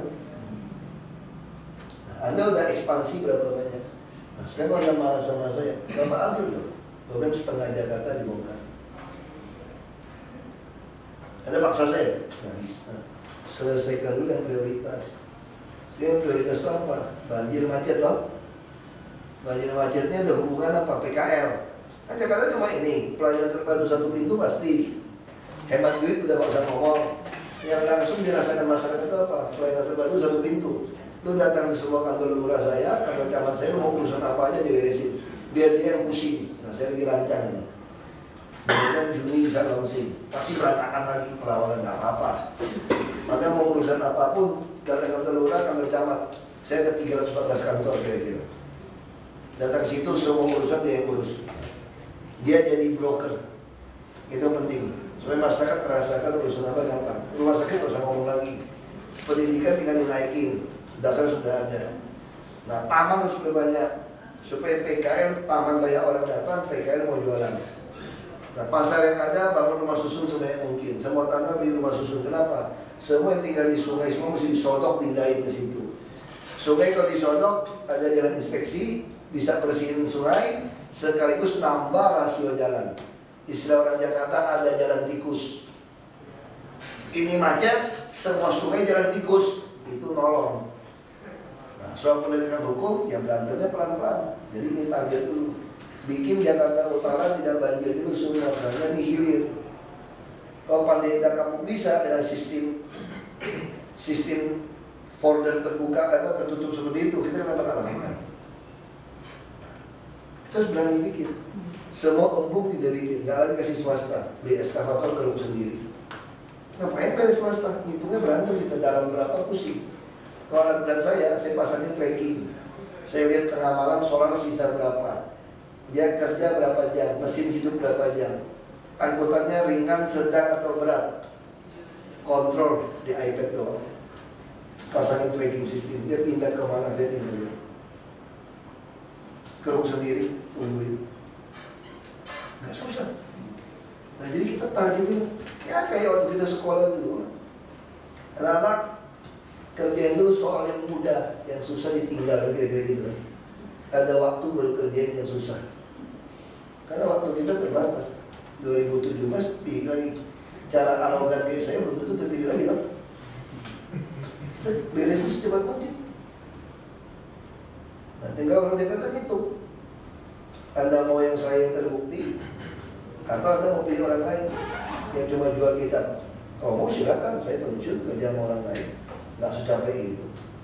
Weekend, thanks God is Friday. Jadi pejabat gak ada Friday, Saturday, Sunday, merah semua sama. Aku gak pernah mulai tanggal berapa dan hari apa. Tiap hari jadwalnya sama, kesusahan sehari cukup sehari gue. Itu orang tanya, besok jadwal apa? Aku gak tahu besok jadwal saya. Sorry aja. Saya cuma tahu jadwal hari ini. Karena begitu padat saya perlu besok kesusahan tersendiri, urusan besok. Malam suka renung. Saya meditasi tiap hari. Saya bangun 4:30 tiap hari untuk termenung dan olahraga. Itu penting supaya minimal kamu dipukul sekali itu kamu nggak jatuh, tapi masih bisa balas kiri-kiri. Kira-kira kayak gitu aja. Ada yang tiap hari setengah jam minimal. Ya, supaya minimal posisi kamu, kaki kamu berdiri itu nggak getar lah kira-kira gitu. Semua ilmu kan cuma di kaki. Fondasi masih kuat itu. Kalau soal ngayun mah kalau kamu bisa pull up, ukuran kamu pasti oke. Asal kamu bisa mengangkat badan kamu nih, Kasih oke pun pukulan kamu kasih oke. Pasti kok itu kok. Pak, kalau soal stadium gimana sih Pak perkembangannya Pak? Itu aja. Saya udah peringatin. Kita udah kasih surat edaran. Karena narkoba gila-gila di DKI, jangan bisa di stop. Yang paling besar kan stadium katanya. Ya sama kayak dulu kan asprinya Pak Sutanto, Kapolri yang pernah jadi bin sebentar itu kan Pak Suhadi Alius. Sekarang kabar reskrim. Pak Suhadi Alius telepon saya, Pak ini udah keterlaluan. Bapak berani tutup nggak? Bapak berani backup saya nggak? Jangan juga. Oknumnya juga banyak polisi kan? Dia bilang berani, serius nggak Pak? Serius, karena saya ini cuma bintang 2 pohon, bintang-bintangan tuh saya. Kalau Bapak kan bintang asli nih. Dia bilang serius. Caranya gimana nih supaya Bapak nggak bohongin saya nggak bohongin Bapak, kira-kira gitu kan? Susah dong. Kalau saya tinggal repot, kita bikin MOU kalau nggak percaya, oke bikin MOU, surat boleh kita bikin MOU. Bikin MOU, kalau polisi berhasil tangkap 2 kali, maka saya cabut izin operasional diskotik itu. Deal, tangan, oke. Kirim surat ke semua diskotik. Oke. Polisi kirim ke saya, stadium sudah ketangkap 5 kali. Ada berita acara, Pak Suhadi Alius telepon, tutup. Saya bilang, kata dinas pariwisata cuma sekali Pak. Apa katanya? Saya minta itu Kabar Reskrim Jakarta Barat datang kepada Pak Ahok, kata Pak Wagub. Gak usah Pak, kirim aja berita acara Pak, kirim 5 kali ya. Kalau 5 kali, tutup dong, 2 kali. Panggil dinas pariwisata, jawabnya bagus banget. Baru sekali Pak. Ini 5 kali. Lihat tanggalnya dong Pak, surat kita masuk kasih pemberitahuan sama ketangkap itu baru sekali Pak. Jadi 4 kali itu surat kita belum masuk, kurang aja deh. Pintar juga ngelesnya kan? Oh, oke. Oke, nggak apa-apa. Ketemu bosnya. Tetangga saya, Anda kaya begini. Aku kenal dia, tapi aku nggak tahu dia punya itu. Saya jujur aja stadium di mana saya nggak tahu. Saya adalah anak Jakarta yang nggak kelihatan malu. Bukan ngomong sombong aja. Saya tukang tidur di rumah. Yang punya tuh Budi Susanto itu. Nah, jadi udah gitu saya tanya sama dia, tolonglah katanya. Anda bisa tolong? Udah sekali. Kalian lebih kenal polisi tuh bebas saya loh. Terus kan dia nggak kenal lagi. Itu mesti nggak pepatah Tiongkok. Kalau pejabat udah nggak mau terima duit lu mesti mulai takut ya. Dia nggak mau kenal lu mesti takut. Lu tinggal sekali ya. Itu karyawan gitu banyak. Lu kalau saya karyawan yang turun, gua nggak bisa kontrol. Gak usah bohongin gua lah. Lu bos masa nggak tahu siapa yang pakai, siapa yang jual. Lu tinggal sekali ya. Lu nggak mau tahu. Tinggal sekali lu. Lu nggak mau tahu. Sekali lagi meninggal polisi. Lu nggak bisa ngeles lagi. Oknum polisi aja main di dalam. Dia tutup. Tutupnya gampang, kasih surat aja, izin operasionalnya kita cabut. Lalu dia berpikir bisa ganti nama, kasih izin. Aku udah hitung kalau kasih izin sama kamu PT UN saya paling selesai menang 1,5 tahun, 2 tahun. Tunggu ya. Mau ganti nama, mau ganti apa, tempat lu pandang aja. Nah habis pandang ini pola Pak Sutanto kan, kayak judi kan. Yang gede dipandang, yang kecil hidup dong. Jadi kan hidup nih, rame nih. Nanti sesama bos akan marah-marah tuh. Itu kok nggak tutup, itu nggak tutup. Nanti bersih itu jalan jangan mas. Asal yang ini nggak boleh dibuka nih. Masih teriak ini. Karena masih pangsa pasar kan lari kemana-mana kan. Yang kecil-kecil hidup kan. Tungguin aja. Makanya Bapak Suhadi yang penting Bapak konsisten ya. Pasti ya deh, pasti. Wah ini berapa lama Pak? Kalau pengalaman judi Pak Sutanto dulu 2 tahun selesai yang main-main gitu. Pak sambil Ya, itu yang jadi ya bukan salah saya juga nggak tahu stadiumnya apa yang gede. yang mau ditutup mana lagi Pak? Nggak tahu, tergantung polisi. pokoknya ketangkep 2 kali ya Pak? Ya, nggak ada 3 kali, 2 kali. 2 kali tutup, 2 kali Oh gitu, namanya 2 kali gua tutup ya. hati-hati tempatmu. Mau ditarik dari mana? 1 atau 2 orang dari mana? nggak tahu itu urusan polisi. Tapi polisi udah tangkap berita acara kasih sama saya 1 kali, 2 kali tutup. Kalau bisa nutup Alexis tuh top. Kan lo main di mana? Nanti stadium masih belum top Alexis. Karena yang paling bahaya itu adalah narkoba. Selama pertanyaan orang kepada saya, kenapa nggak tutup hotel? Tanya sama saya, kenapa nggak mau tutup hotel? Kita bekerja sama sosiologi, kita punya data. Saya bilang, kamu tahu nggak, banyak sekali orang tinggal di rumah yang RSS itu terakhir itu sampai susah sendawa. Mana keponakan sepupu semua tinggal satu rumah itu sendiri. Rumah itu jorok. Mereka itu yang masuk ke motel, bukan masuk motel pakai mobil masuk loh. Itu betul taruh motor, masuk aja, dia bayar hanya berapa jam. Di situ dia nikmatin TV, spring bed, AC, di rumah dia nggak nikmati. Dia suami istri itu menikmati itu pasangan muda. Itu bisa gunakan.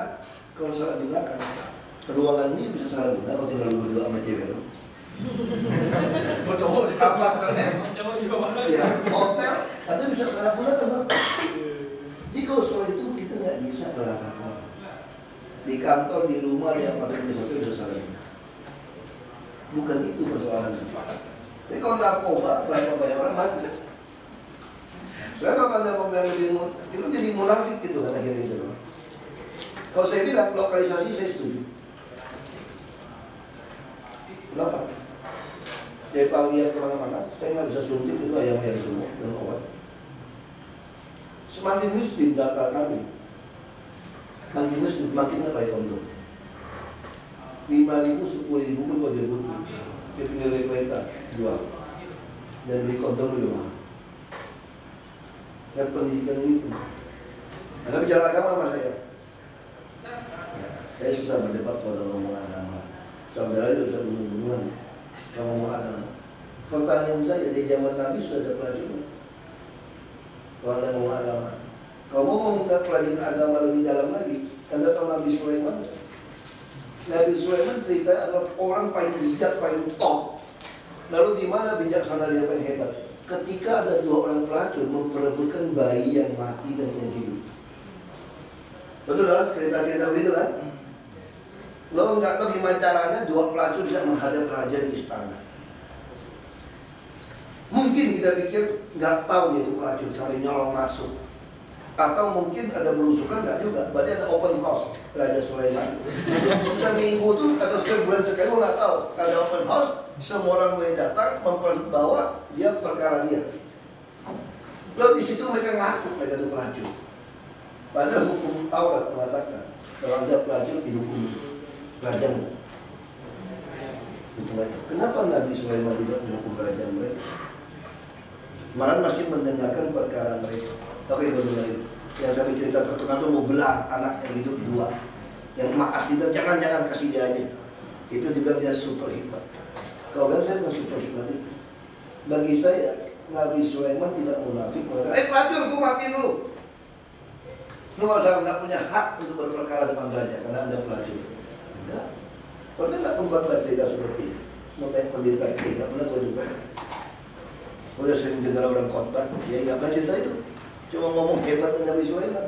Nah hari ini ada pelacur, lu juga terima setoran kali. Kira-kira gitu. Munafik teriak-teriak. Siapa nggak tahu ada permainan semua DKI. Justru kenapa nggak mau diresmikan? Makin nggak resmi, setoran makin enak. Kalau udah resmi, orang nggak perlu main, nggak perlu setoran.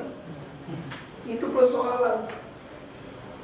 Lu tutup lokalisasi, lu kira lu bangga. Semua mau cara ngaji di mana-mana. Kayak baru jadi baru. Mau jadi Satpol PP datang. Kapoldan, mau operasi tanggap PSK. Apa? Ada anggaran. Gimana? Desember 2012 saya baru lagi di Kemayoran. Gak boleh. Kenapa Pak? Izin, kenapa Pak? Gak boleh. PSK yang cari hidup dan tua-tua gak laku di jalanan bisa kerja. Hanya loncat ke Sungai Sunter, gue pernah baca koran tuh lewat yang jualan di apartemen lu gak pernah ribut. Hotel-hotel bintang lu gak pernah ribut. Maka munafik. Lu bisa gak hapus semua pelacur di dunia ini? Gak bisa. Jerman lebih gila. Perpuluhan gereja saja itu dibuat undang-undang. Jadi lu kalau ngaku Kristen, lu dikenain 10% bayar. Bukan zakat, kemarin 2,5%. Lu kalau ngaku Kristen, negara akan mengut duit lu dari gaji lu 10%. Itu Jerman. Di situ aja ada pelacur resmi. Bisa ada sertifikat ini bersih, baru suntik kayak gitu.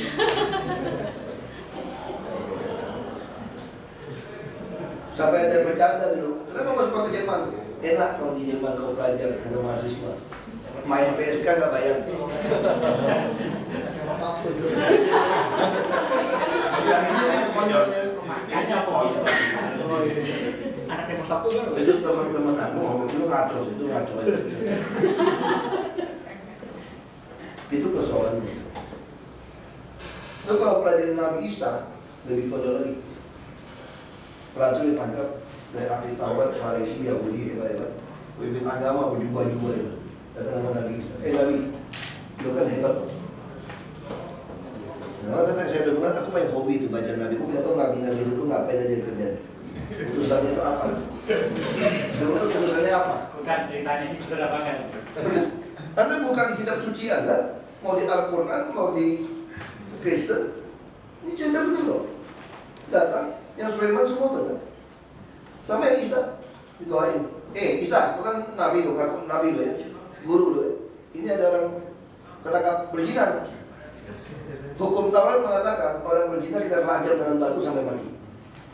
Nah, saya itu tanya, boleh apa enggak? Dia jawab, lu kan ngajarin cinta kasih dong. Nah sekarang hukum mengatakan mesti rajam. Lu cinta kasih mana kalau udah rajam? Nabi Isa jawabnya santai ya. Boleh rajam.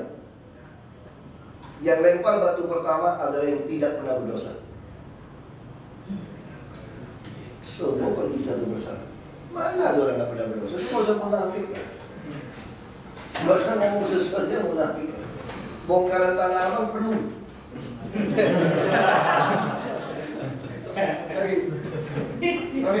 Kita cuma bersihkan. Ini fakta. Itu balik dari malam-malam siapa yang keliling mobil minyak storan ke malam itu semua. Jadi ini penting, di ibu kota itu penting. Berarti lokalisasi itu akan seriusin ketika apa? Gak bisa. Cuma diserbu kelompok-kelompok yang sangat rohani. Ya undang-undangnya kan belum ada. Undang-undang juga melarang korupsi. Anda berjudi, berzina, ngilup duit itu sama masuk neraka. Sama. Bukan dunia doang. Ya. Sama masuk neraka kok. Kenapa masih ngomongin neraka surga? Itu juga nggak tahu benar apa. Bapak saya udah meninggal, adik saya udah meninggal, kakek nenek saya udah meninggal dari pihak bapak saya. Belum ada data kasih mimpi saya itu hati-hati kok. Neraka surga itu benar-benar ada loh. Nggak ada. Kita percaya aja neraka surga. Nggak ada tuh kasih tahu kan. Kasih dulu, neraka surga benar. Nggak ada.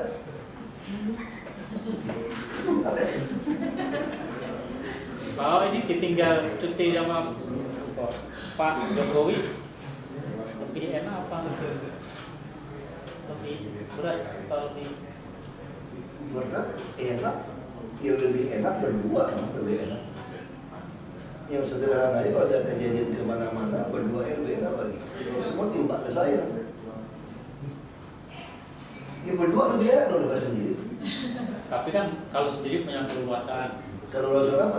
Mencet orang yang nggak bisa, PRT. Keleluasaan apa? Nggak ada kan? Tapi keleluasaan duit aja lu mau ambil dia punya operasional, lu ambil bukan suka-suka dong. Mau pakai kemana begitu banyak? Biasa-biasa aja. Terus selama ini juga cara kerja juga begitu. Saya di kantor terus kok. Kalau bilang nanti tambah padat. Mau tambah padat gimana bos? Kemarin gasnya udah full kok. Saya udah tiap kali 7:30 nyambung terus. Kalau ada yang nongkrong di balik kota udah tahu kan. Saya bisa nggak keluar dari kamar. Kayak pindah-pindah ruangan rapat, makan siang saya cuma off-nya ke toilet sebentar, balik lagi. Kalau lebih cepat selesai rapat atau sebelum rapat, parah. Disposisi. Karena kalau ini nyambung terus, sampai malam udah 9:30, jam 9 berkas. Kayak saya datang ke sini nih, saya bawa pulang 3 berkas, 3 map kerjaan di rumah. Karena kalau saya balik pulang ke kantor, dia masa kerjaan di rumah. Karena prinsip saya meja saya harus bersih. Nah sekarang Pak Jokowi nggak ada, disposisi pindah ke saya, ya sama aja. Kalau dulu saya baca tembus sebelum Wagub, nah beda cuma apa? Dulu saya ingin paraf, sekarang paraf tanda tangan. Tanda tangan mah cepet. Saya dari kecil dilatih tanda tangan di bapak saya. Mau tanda tangan 1.000 juga biasa-biasa aja sih. Waktu sama Jokowi ada yang diparaf Pak Ahok tapi nggak ditandatangani Pak Jokowi atau? Ada. Macam-macam. Dia bisa telepon tanya, misalnya kayak kemarin. Kita udah putuskan bahwa BOP kita mau cabut dan rapi. Biaya operasional sekolah itu kita mau cabut. Apa BOP itu? Oh, biaya operasional pendidikan bukan BOS ya, BOP. Kita lebih baik kasih Pak Jokowi instruksi kasih kepada anak. Tapi kan udah jarang. Saya udah parah.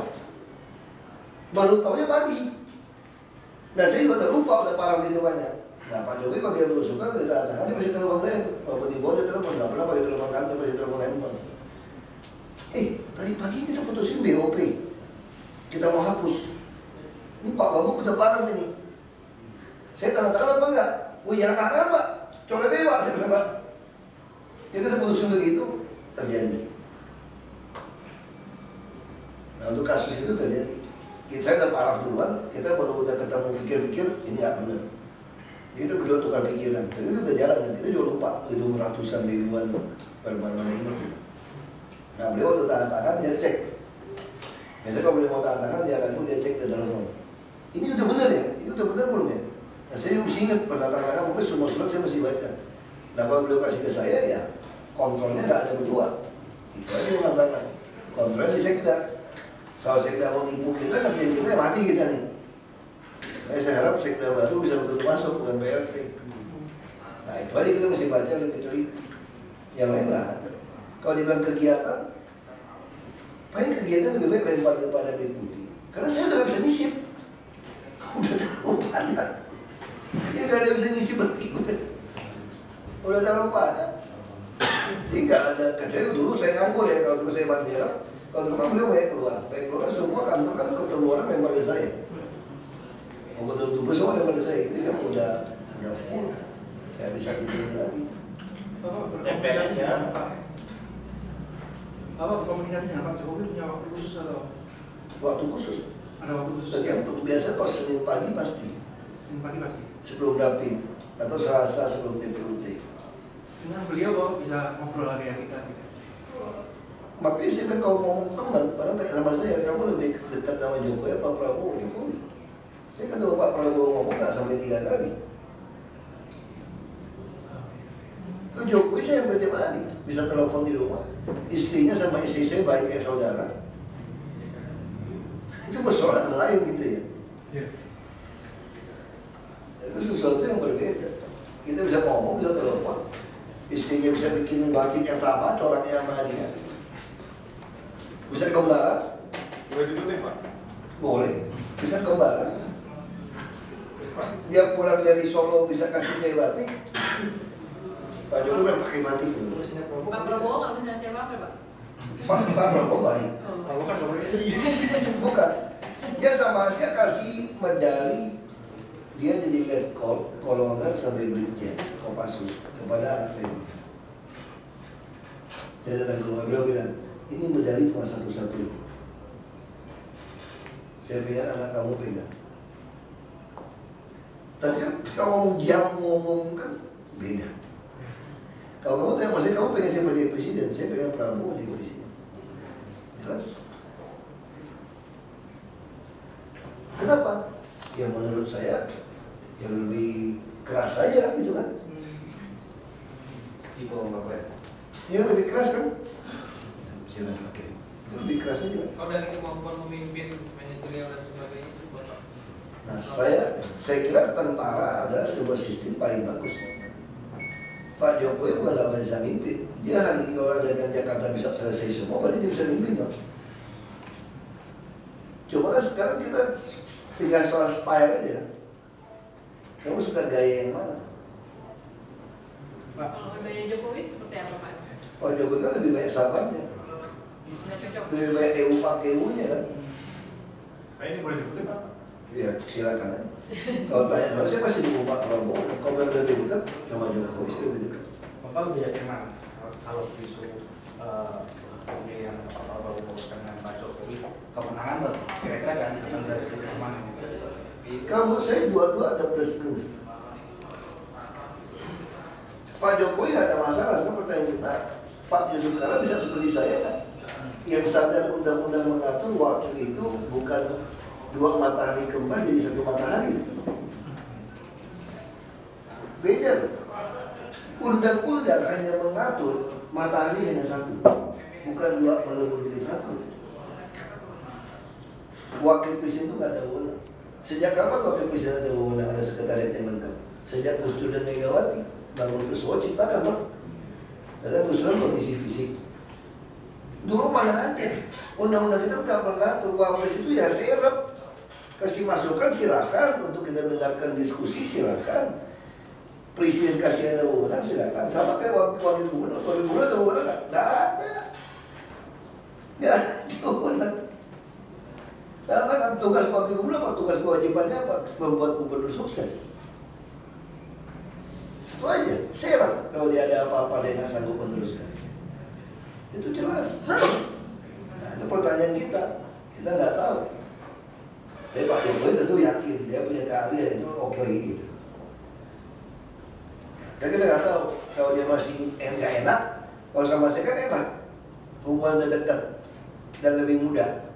Dan sama Pak JK gimana? Kita nggak tahu. Itu plus minus. Nah Pak Prabowo, kita orang selalu bilang dia kelemahan, dia belum pernah jadi kepala daerah. Tapi kalau tentara pasti bagus. Dia punya disiplin, semua sistem pasti bagus jenjang karirnya.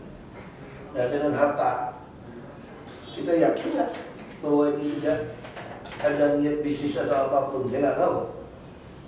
Karena dua-dua saya nggak pernah mendengar ada yang bilang pembuktian terbalik. Belum pernah dengar dua-dua calon. Ini semua plus minus. Menurut saya dua-dua ini imbang. Lebihnya ada, kurangnya ada, lebih ada, kurang ada, ini imbang. Nah kalau ada yang lebih dekat mana, kamu bisa bercanda, Pak, minta baju kamu, ikut kamu gitu makan apa? Saya sama Jokowi itu lebih berani, sama Prabowo mana berani saya. Nggak berani, sama bos kan beda ini ya. Ya beda. Pasti beda. Nah itu masalah di situ. Kalau untuk kepentingan Jakarta sendiri Pak, presidennya Jokowi apa presidennya Prabowo? Saya kan tadi sudah jelaskan. Kalau buat saya pribadi, saya lebih suka Prabowo presiden. Untuk kepentingan Jakarta kan Bapak? Iya sama, sama-sama bos saya. Tak mulai dari nol lagi tuh? Enggak dulu, kan sama. Nah Pak Jokowi sama. Kalau saya ada bemper. Maksudnya kalau Prabowo presiden, Jokowi tetap gubernur gitu? Iya. Iya. Tapi saya minta dia jangan berhenti. Kalau dia jadi presiden saya repot. Belum tentu wakil saya bisa bantu saya kerja dengan baik. Itu yang jawab Bapak minta Pak Jarod itu. Ya kalau dikasih PDIP, kalau Gerindra mau tanda tangan. Karena dia masih hitungan partai yang lama. Tetap PDIP dan Gerindra. Gerindra mau kasih Jarod nggak? Masalah. Kalau dia ngotot Sanusi gimana?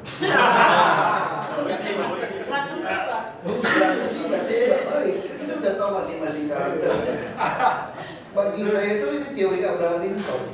Karakter baru teruji kalau Anda dikasih kekuasaan. Ini pernyataan dari Abraham Lincoln, presiden ke-16 Amerika. Sanusi belum pernah jadi kekuasaan tapi seorang Jarod 10 tahun dia pengalaman di Blitar. Saya kenal dia dari tahun 2005. Sikapnya ke rakyat seperti apa, bagai jeans turun ke pasar, 10 tahun penuh penghargaan. Dan Tempo juga kasih dia termasuk tokoh kepala daerah. Itu jelas, karakternya yang bohong. Sifatnya, rasa cukupnya, semua sama. Bambang Deha juga oke, tapi banyak orang kritik dia juga. Kalau saya Jarod, Bambang Deha oke, saya juga pernah Bambang Deha. Ya, tersangka juga belum selesai juga. Kalau Risma saya nggak kenal beliau. Dan kalau saya cara marah segala macam, saya pikir sama-sama nggak bisa ketemu. Beda style. Dia juga belum pernah teruji sebagai orang di eksekutif. Kalau ada cuma pilih artis, mendingan pilih si siapa? Enggak.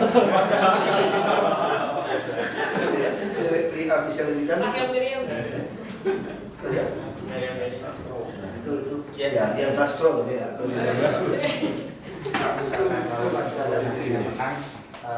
Apakah Bapak siap untuk kemudian menggantikan posisi Pak Jokowi? Saya bilang sebagai orang politik jadi presiden aja saya siap. Hari ini saya mau kasih saya jadi presiden, saya tahu apa saya mau kerjain. Saya udah pengalaman dari bentuk partai baru, DPRD tingkat 2. Saya ngomong sombongnya ini. Pasca reformasi di Indonesia, portofolio terlengkap sebagai politisi hanya Ahok. Bukan saya ngomong sombong. Enggak, bentuk partai baru, DIP. Ketua DPC partai baru di Kabupaten Belitung Timur. DPRD tingkat 2 panitia anggaran. Ikut pemilihan bupati, pilkada langsung jadi bupati. Ikut pilkada langsung gubernur. Dicurangin. Kalah 14.000 suara. Bawa ke Mahkamah Agung dulu. Diminta oknumnya bayar. Kalau bayar 5 miliar 5 bukti jelas. Saya tidak bayar. Lalu saya ikut balon di Sumut. Ikut daftar ke PDIP. Fit and proper test. Padahal saya udah tahu pasti jatahnya Tritantomo. Bener. Apa? Saya mau tahu aja partai kerakuannya dia. Lalu saya nggak dapat itu. Sebelum itu dulu saya diangkat jadi sekjen partai. Lalu saya jadi ketua. Dr. Sarif janjikan saya 2009 belum jadi ketua. Sementara istrinya dulu. Karena partai ini belum 5 tahun. Nggak ada di Indonesia yang dari ketua DPC loncat jadi sekjen. Bukan wasekjen, bukan waketum, sekjen yang bertahan. Langsung loncat sekjen nasional. 3 bulan berhenti. Saya bentuk LSM politik. Saya ingin tahu kayak apa tuh LSM. Bikin kajian-kajian. Sampai sekarang masih yang CDT. Dengan anak dari sana. Lalu 2008 ditarik bantu Bang Yos. 2007 akhir 1 tahun. Makanya saya tahu DKI punya masalah. Soal KLB, KDB, mainnya gimana semua. Saya pegang duit Bang Yos 1 tahun. Bang Yos butuh orang politik yang ngerti politik itu jadi presiden. Saya jadi tahu Jakarta. Masalahnya di mana? Karena Bang Yos tiap hari harus memformulasikan kehebatannya 10 tahun di Jakarta. Lalu tutup-tutupin kelemahannya supaya dia pantas jadi presiden. 1 tahun jadi presiden. Semua tentuan bayar saya. Lalu saya tawarin masuk DPR RI. Banyak partai saya enggak, saya mau coba Golkar. Karena Yusuf Kala saya jadi presiden di Golkar. Dia ketua umum. Dikasih nomor bawah, MK putusin suara terbanyak, masuk ke DPR RI. Saya langsung pegang komisi 2 supaya saya bisa tahu semua urusan politik dalam negeri. Termasuk birokrasi. Terus saya pegang badan legislasi supaya 11 komisi yang urusan sinkronisasi undang-undang ke saya. Supaya saya bisa belajar 2,5 tahun cukup bisa. 2 tahun di balik, setengah tahun di kerjasama antar parlemen luar negeri. Saya juga tahu keluar negeri ngapain aja ngabisin duit. Saya tulis semua laporan lengkap sampai per menit ngapain aja kalau anggota dewan ke luar negeri. Lalu di DPR ngambil KTP untuk jadi gubernur DKI. Disuruh pulang Babel saya nggak pernah. Saya bilang kuda yang baik nggak makan rumput di belakangnya.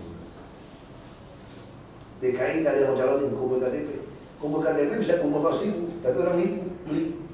Saya minta isi nomor handphone. Semua ketakutan. Saya mau cek satu-satu. Bukan terkumpul 70.000 lebih. Nggak apa-apa. Berhenti suruh pulang bapak, saya nggak mau pulang. Saya bukan cuma mau jadi gubernur. Saya mau DKI saya. Semua orang ketawain, disuruh nyalonin maju Kiaria suruh saya pulang bapak, saya nggak mau pulang. Ngapain itu mau jadi gubernur? Saya mau cari gara-gara di Jakarta saya. Udah selesai udah, nasib nggak selesai. Jadi wagub. Nah kita nggak tahu nasib jadi gubernur apa enggak. Kalau ngomong jam 11 tahun 2003 saya mulai masuk ke politik bentuk partai PIB itu 11 tahun saya partai politik dari bawah sampai atas saya pernah ngerti. Lu gak usah debat sama gue. Semua saya tahu. Kontraktor, saya anak kontraktor, saya anak antar bupati, store menyetor semua gue tahu. Saya dari pihak ini udah pernah, pihak ini udah pernah, semua saya udah pernah. Kayak DKI nggak usah ngomongin saya lah. Izin dari ini dapat berapa, izin dari dapat berapa, semua saya yang ngerti. Saya bantu bangsa 1 tahun kok. Bos mana. Saya kenal semua bos-bos akhirnya. Bos properti semua saya kenal. Apa yang susah Jakarta? Nah, jadi saya berani tantang, nggak ada orang sepengalaman saya untuk ngomong politik. Ini mana ada orang jadi loncat itu.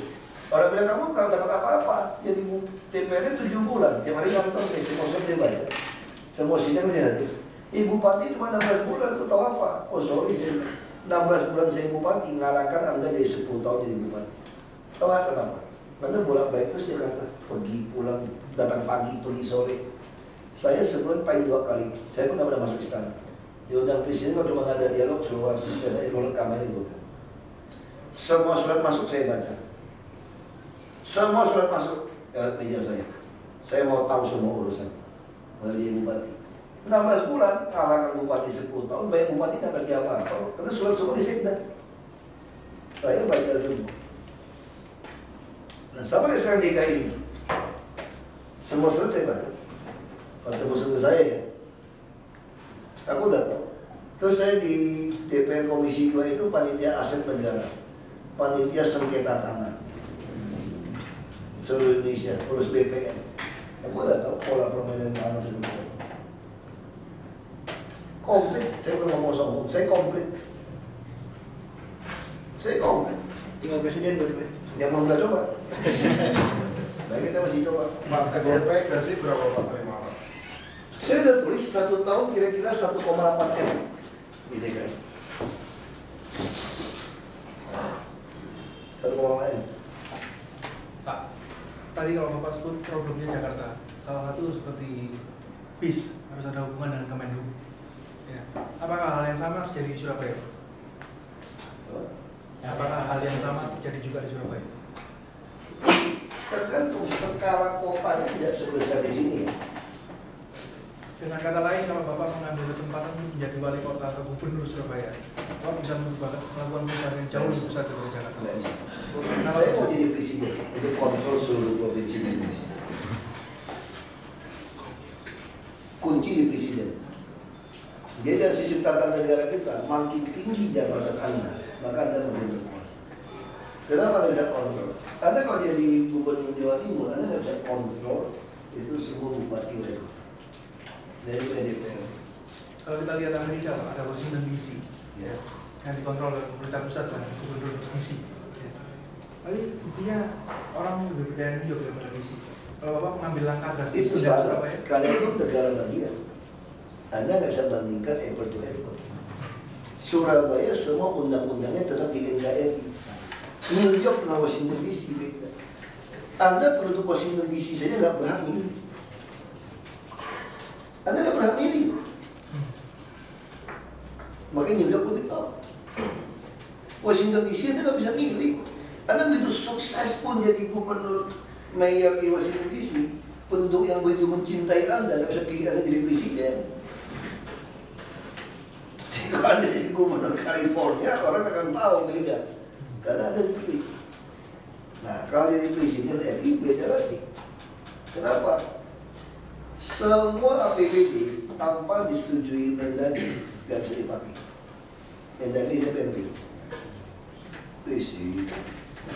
Anda tinggal bilang, lu kalau nggak pakai unit pengadaan pelayanan pengadaan satu atau buat perda, Anda tidak membuat e-katalog, Anda tidak e-budgeting, Anda tidak beli di RKPP e-katalog, gua nggak mau tanda tangan.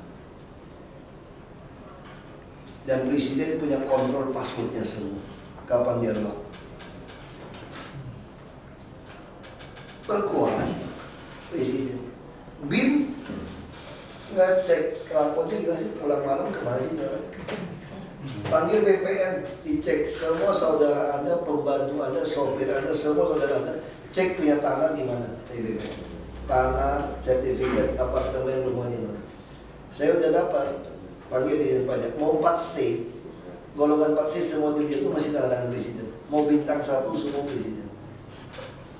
Tinggal panggil Dirjen Pajak, cek NPWP mereka udah bayar pajak belum, yang beli tanah apartemen ini, rumah ini. Kalau belum, utagi. Kalau kamu swasta ditagih, selesai, kamu bayar saja. Tapi kalau kamu pejabat publik, saya panggil jaksa saya, Kapolri saya, kenakan tindakan pidana pencucian uang. Semua harta Anda gue kuras. Isi dan berkuasa. Anda kontrol seluruh Indonesia. Berarti ada masalah dengan sistem ya? Bukan sistem. Kita nih nggak ada yang berani perbaiki. Sama kayak saya bilang Undang-Undang Nomor 7 hasil ratifikasi Konvensi PBB melawan korupsi. Nggak ada yang berani jalankan. Itu persoalannya gitu loh. Nah, Anda berharap menang partai politik tahun ini makin hancur, nggak ada sampai 20%. Tapi Anda nggak mungkin menguasai partai 50% plus 1 kan? Dengan multi partai. Tapi Anda satu orang presiden bisa tandingin semua orang partai. Anda bisa bikin perpu nggak sendiri? Bisa. DPR RI kompak saja tambah presiden nggak bisa revisi satu ayat pun. Nah, RKPP, Lembaga Kebijakan Pengadaan Barang dan Jasa Pemerintah di tangan siapa? Di bawah presiden langsung. UKPM di bawah presiden. Anda bisa nggak? Kenapa mesti cek itu lama? Cek aja di harga pasaran berapa patokan harga pasarnya semua. Cek, Anda punya produk ini mau jual boleh. Anda pernah jual ke swasta yang TBK nggak? Kalau pernah mana faktur pajaknya? Itu yang saya pegang sebagai e-katalog. Jutaan item langsung masuk dalam e-katalog. Semua pengadaan barang pemerintah mesti beli seperti swasta. Di katalog, bikin perjanjian. Kalau swasta menjual lebih mahal, 5 kali denda. Dan saya pidana Anda penipuan. Saya kejar pajak Anda. Presiden. Tapi dengan power seperti itu siapa yang jadi presiden dan mau melepaskan power itu? Gak ada yang mau. Makanya saya bilang Anda harus bisa ketemu orang mau jadi presiden untuk menyelesaikan Indonesia. Nah caranya gimana? Anda lihat dong rekam jejak. Mau nggak mau baik rekam jejak. Itu baik ke Amerika, baru contoh Amerika. Gubernur yang sukses jadi presiden. Kalau bicara soal presiden, andai kata Pak Ahok menyapres waktu 2019, kebayang nggak tampaknya hitam yang akan ditunjukkan Pak Ahok? Katakan Pak Jokowi sekarang yang kalangan mayoritas tetap digituin gitu Pak. Apa ya? Oh, kalau kampanye hitam aku udah. Anda lupa. Jadi orang tuh baik nggak kenal saya tuh. Waktu dia kira kamu hadapin, saya terlalu kecil. Kampanye hitam yang terberat buat saya soal SARA itu ketika saya mau jadi partai PIB dan jadi bupati di Belitung Timur yang 93% Islam dan 55% fraksi Partai Iman Bintang. Termasuk saya mau jadi gubernur. Kafir menang kami jihad. Cat semua. Banyak Gus Dur dan kiai palsu. Aku udah lewatin masa yang lebih sulit. Jadi orang tuh nggak ngerti. Saya udah diproses. Dia kalau kamu udah bisa ngangkat beban 150 kilo, kalau cuma 40 kilo mah udah kamu santai aja. Jadi kalaupun ada kampanye SARA 2019 ada yang maju itu lebih kecil dari kampanye waktu. Saya udah ngadapin yang lebih parah. Emang kemarin kampanye DKI nggak parah 2017? 2012 kemarin, apa nggak parah? Apa nggak cukup parah? Menurut orang udah parah, menurut saya nggak ada apa-apanya dibandingkan dengan Babel. Menurut orang Babel udah parah, nggak ada apa-apanya dibandingkan Belitung Timur waktu itu. Nggak ada apa-apanya. Aku udah kenyang gitu. Kamu bisa bayangin sih tinggal di 93% lingkungan muslim. Tiba-tiba kamu mau jadi bupati dan tiba-tiba tetangga muslim yang baik-baik itu tiba-tiba menyerang kamu soal suku dan agama. Kamu kebayang nggak? Masanya dia nggak ngerti itu, kok demen. Kamu main gitu makin demen. Karena saya merasa saya punya hak atas negara ini. Kalau Anda mau tunjukkan Anda lebih nasionalis, tunjukkan nggak usah korupsi. Memang aku nggak punya jasa atas negara ini. Enak aja. Cuma gara-gara gue lahir turunan Cina di luar sana. Gue nggak terima. Kalau anggap Kristen gue masuk neraka, gue juga nggak tahu lo masuk surga atau masuk neraka. Nanti itu udah kasih tahu lu loh. Jadi lu jangan mengklaim lu masuk surga juga. Gitu. Jadi masa ribut kita gitu. Kenapa lu anggap agama lu main bagus? Itu bagus, dididik kita kecil kan? Nggak apa-apa. Lu fanatik nggak apa-apa. Kita bisa terima orang agama lain, itu kan toleransi. Kalau lu anggap iman gua sama, lu nggak beriman namanya. Kalau lu anggap agama gua sama lu nggak beriman. Lu kalau ditanya masuk surga nggak si Ahok? Kalau lu bukan Kristen tuh pasti bilang enggak. Kalau lu beriman betul ya, nggak apa-apa. Itu iman lu. Gitu. Tapi kalau dalam pertandingan menjadi kepala daerah dan menggunakan agama, Anda pengecut, Anda jual ayat. Itu saya konsep seperti itu. Anda jual ayat. Nah, kalau Anda mau main sama saya, ya baik kita main ayat. Di mana ada sumpah jabatan nggak boleh korupsi, nggak boleh terima apapun. Lu nggak berani buktiin harta lu dari mana. Oh, itu jangan ngomong ayat ya, gue nih malu deh kalau gitu. Gue gituin. Lu sama gue malu stres aja begitu. Aku udah kenyang dikerjain gitu begitu. Kenyang. Didatangin, diancam, udah kenyang. Aku udah kenyang. Paling parah ada cemok. Macam-macam. Oleh santet, suruh mundur. Dia tanya. Dia bilang gua 3 bulan masih mati, masih muntah darah. Itu 100 hari, gua masih. Kayaknya jangan 100 hari. Pak, kalau misalnya nanti Pak 2019 bulan bisa nyapres, terus ada yang besok 2014 ini Pak Prabowo yang menang, kan Pak Prabowo 2019 pasti nyapres lagi. Tergantung. Makanya saya selalu bilang, kalau ada pejabat yang kerja baik untuk wujudkan keadilan sosial untuk rakyat, saya berhenti jadi pejabat. Ini bukan habitat saya. Saya itu Anda paksa saya untuk masuk ke pemerintah. Karena saya selain pengusaha udah gak mampu nolong orang miskin. Itu bapak saya bilang, 1 miliar bantu orang 500.000, 2.000 orang aja. Dan saya gak tahan nolong orang miskin itu banyak. Dan saya minta Anda yang korupsi atau dianggap saya siapa. Karena saya pengusaha kamu tekan. Makanya bapak saya bilang orang miskin nggak bisa orang kaya. Orang kaya yang nantang pejabat. Lu kalau suka nantang pejabat jadi pejabat sana, bapak saya bilang. Makanya saya jadi pejabat. Supaya orang miskin nggak usah datang ke rumah saya. Hari ini di Jakarta Anda nggak perlu datang ke saya. 2006 di Belitung Timur ada sakit nggak usah cari saya.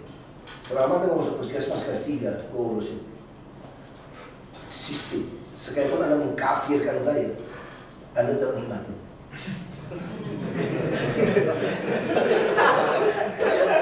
Justru tim sukses saya meninggalkan saya karena marah. Kenapa Bapak tak kasih kami hak istimewa? Yang mengkafirkan Bapak juga dapat yang sama. Karena saya disumpah begitu. Kalau itu buat apa dia tim sukses? Ya memang cuma buat supaya kita menang nikmatin di sini. Makanya waktu saya calon gubernur, tim sukses saya itu dibajak lawan politik saya. Dia pikir bisa menang. Belitung Timur, saya jadi Belitung Timur cuma 37,13%. Saya jadi gubernur 63%. Tadinya orang yang nikmatin ini semua jaminan berbalik pilih saya. Ada sepertiga nggak mau pilih karena masalah agama itu oke. Sama aja kayak kita kecil. Teman saya canda ini sorry ini jangan dibuat nanti tersinggung lagi orang teman saya. Dia dari kecil dididik secara Islam sangat baik untuk tidak makan babi. Sampai sekarang dia nggak berani makan babi. Ya main cewek mah jalan aja terus. Karena nggak diajarin bang. Bukan babi. Main cewek sama makan babi sama berzina sama makan babi sama dosa nggak sama loh. Jadi karena dari kecil doktrin seperti itu loh. Jadi sampai sekarang nggak boleh makan babi loh. Dagingnya beda kan? Kalau kita ngomong jujur ya, nih. Kalau nggak ada babi di dunia ini, kita semua nggak ada yang bisa jalanin operasi. Kamu ke IPB itu, belajar jahit, belajar bedah orang semua tuh mau pakai kerudung semua tuh apa yang dibedah? Babi. Karena hanya daging babi yang paling dekat dengan manusia. Makanya tai babi itu bisa langsung zaman dulu langsung siram tanaman sama kayak tai orang tuh oke. Gak usah dibakar, gak usah diolah. Langsung siram itu langsung bisa pakai buat pupuk. Tai babi sama tai manusia langsung dipakai. Makanya kulit kalau masih hidup bisa getar, dijahit, dibedah, naga jantung semua itu hanya babi. Makanya babi yang dijual ke pasar itu banyak sekali sudah nggak ada hati, nggak ada ginjal, apa dicopot. Nggak ada hati, nggak ada paru, nggak ada apa dibelek. Coba ke IPB. Yang jahit itu persis itu babi. Yang mirip dengan kita itu hanya babi. Dagingnya itu. IPB itu pemain kerudung juga latihan melek babi. Kamu harus belajar melek babi, kalau nggak bisa melek orang. Ya, kan masih jalan nih, sorry. Terima kasih, Pak.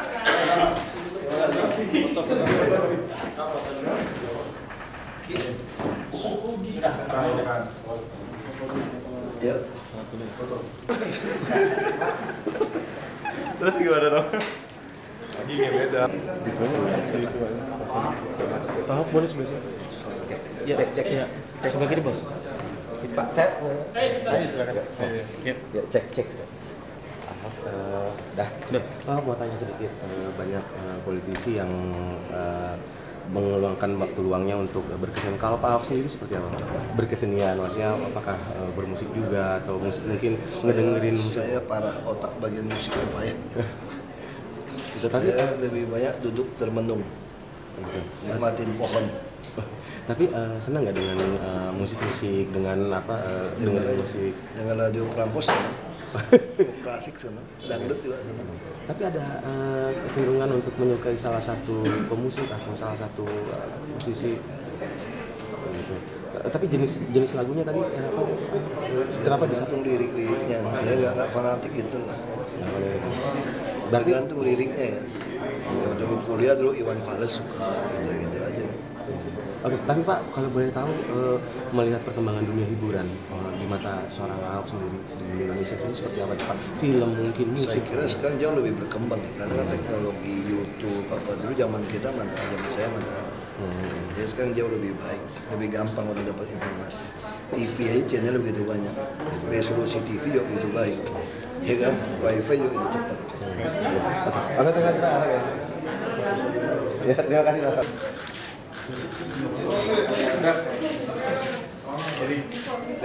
Ini kayak koalisi jadi. Koalisi. Ya punya.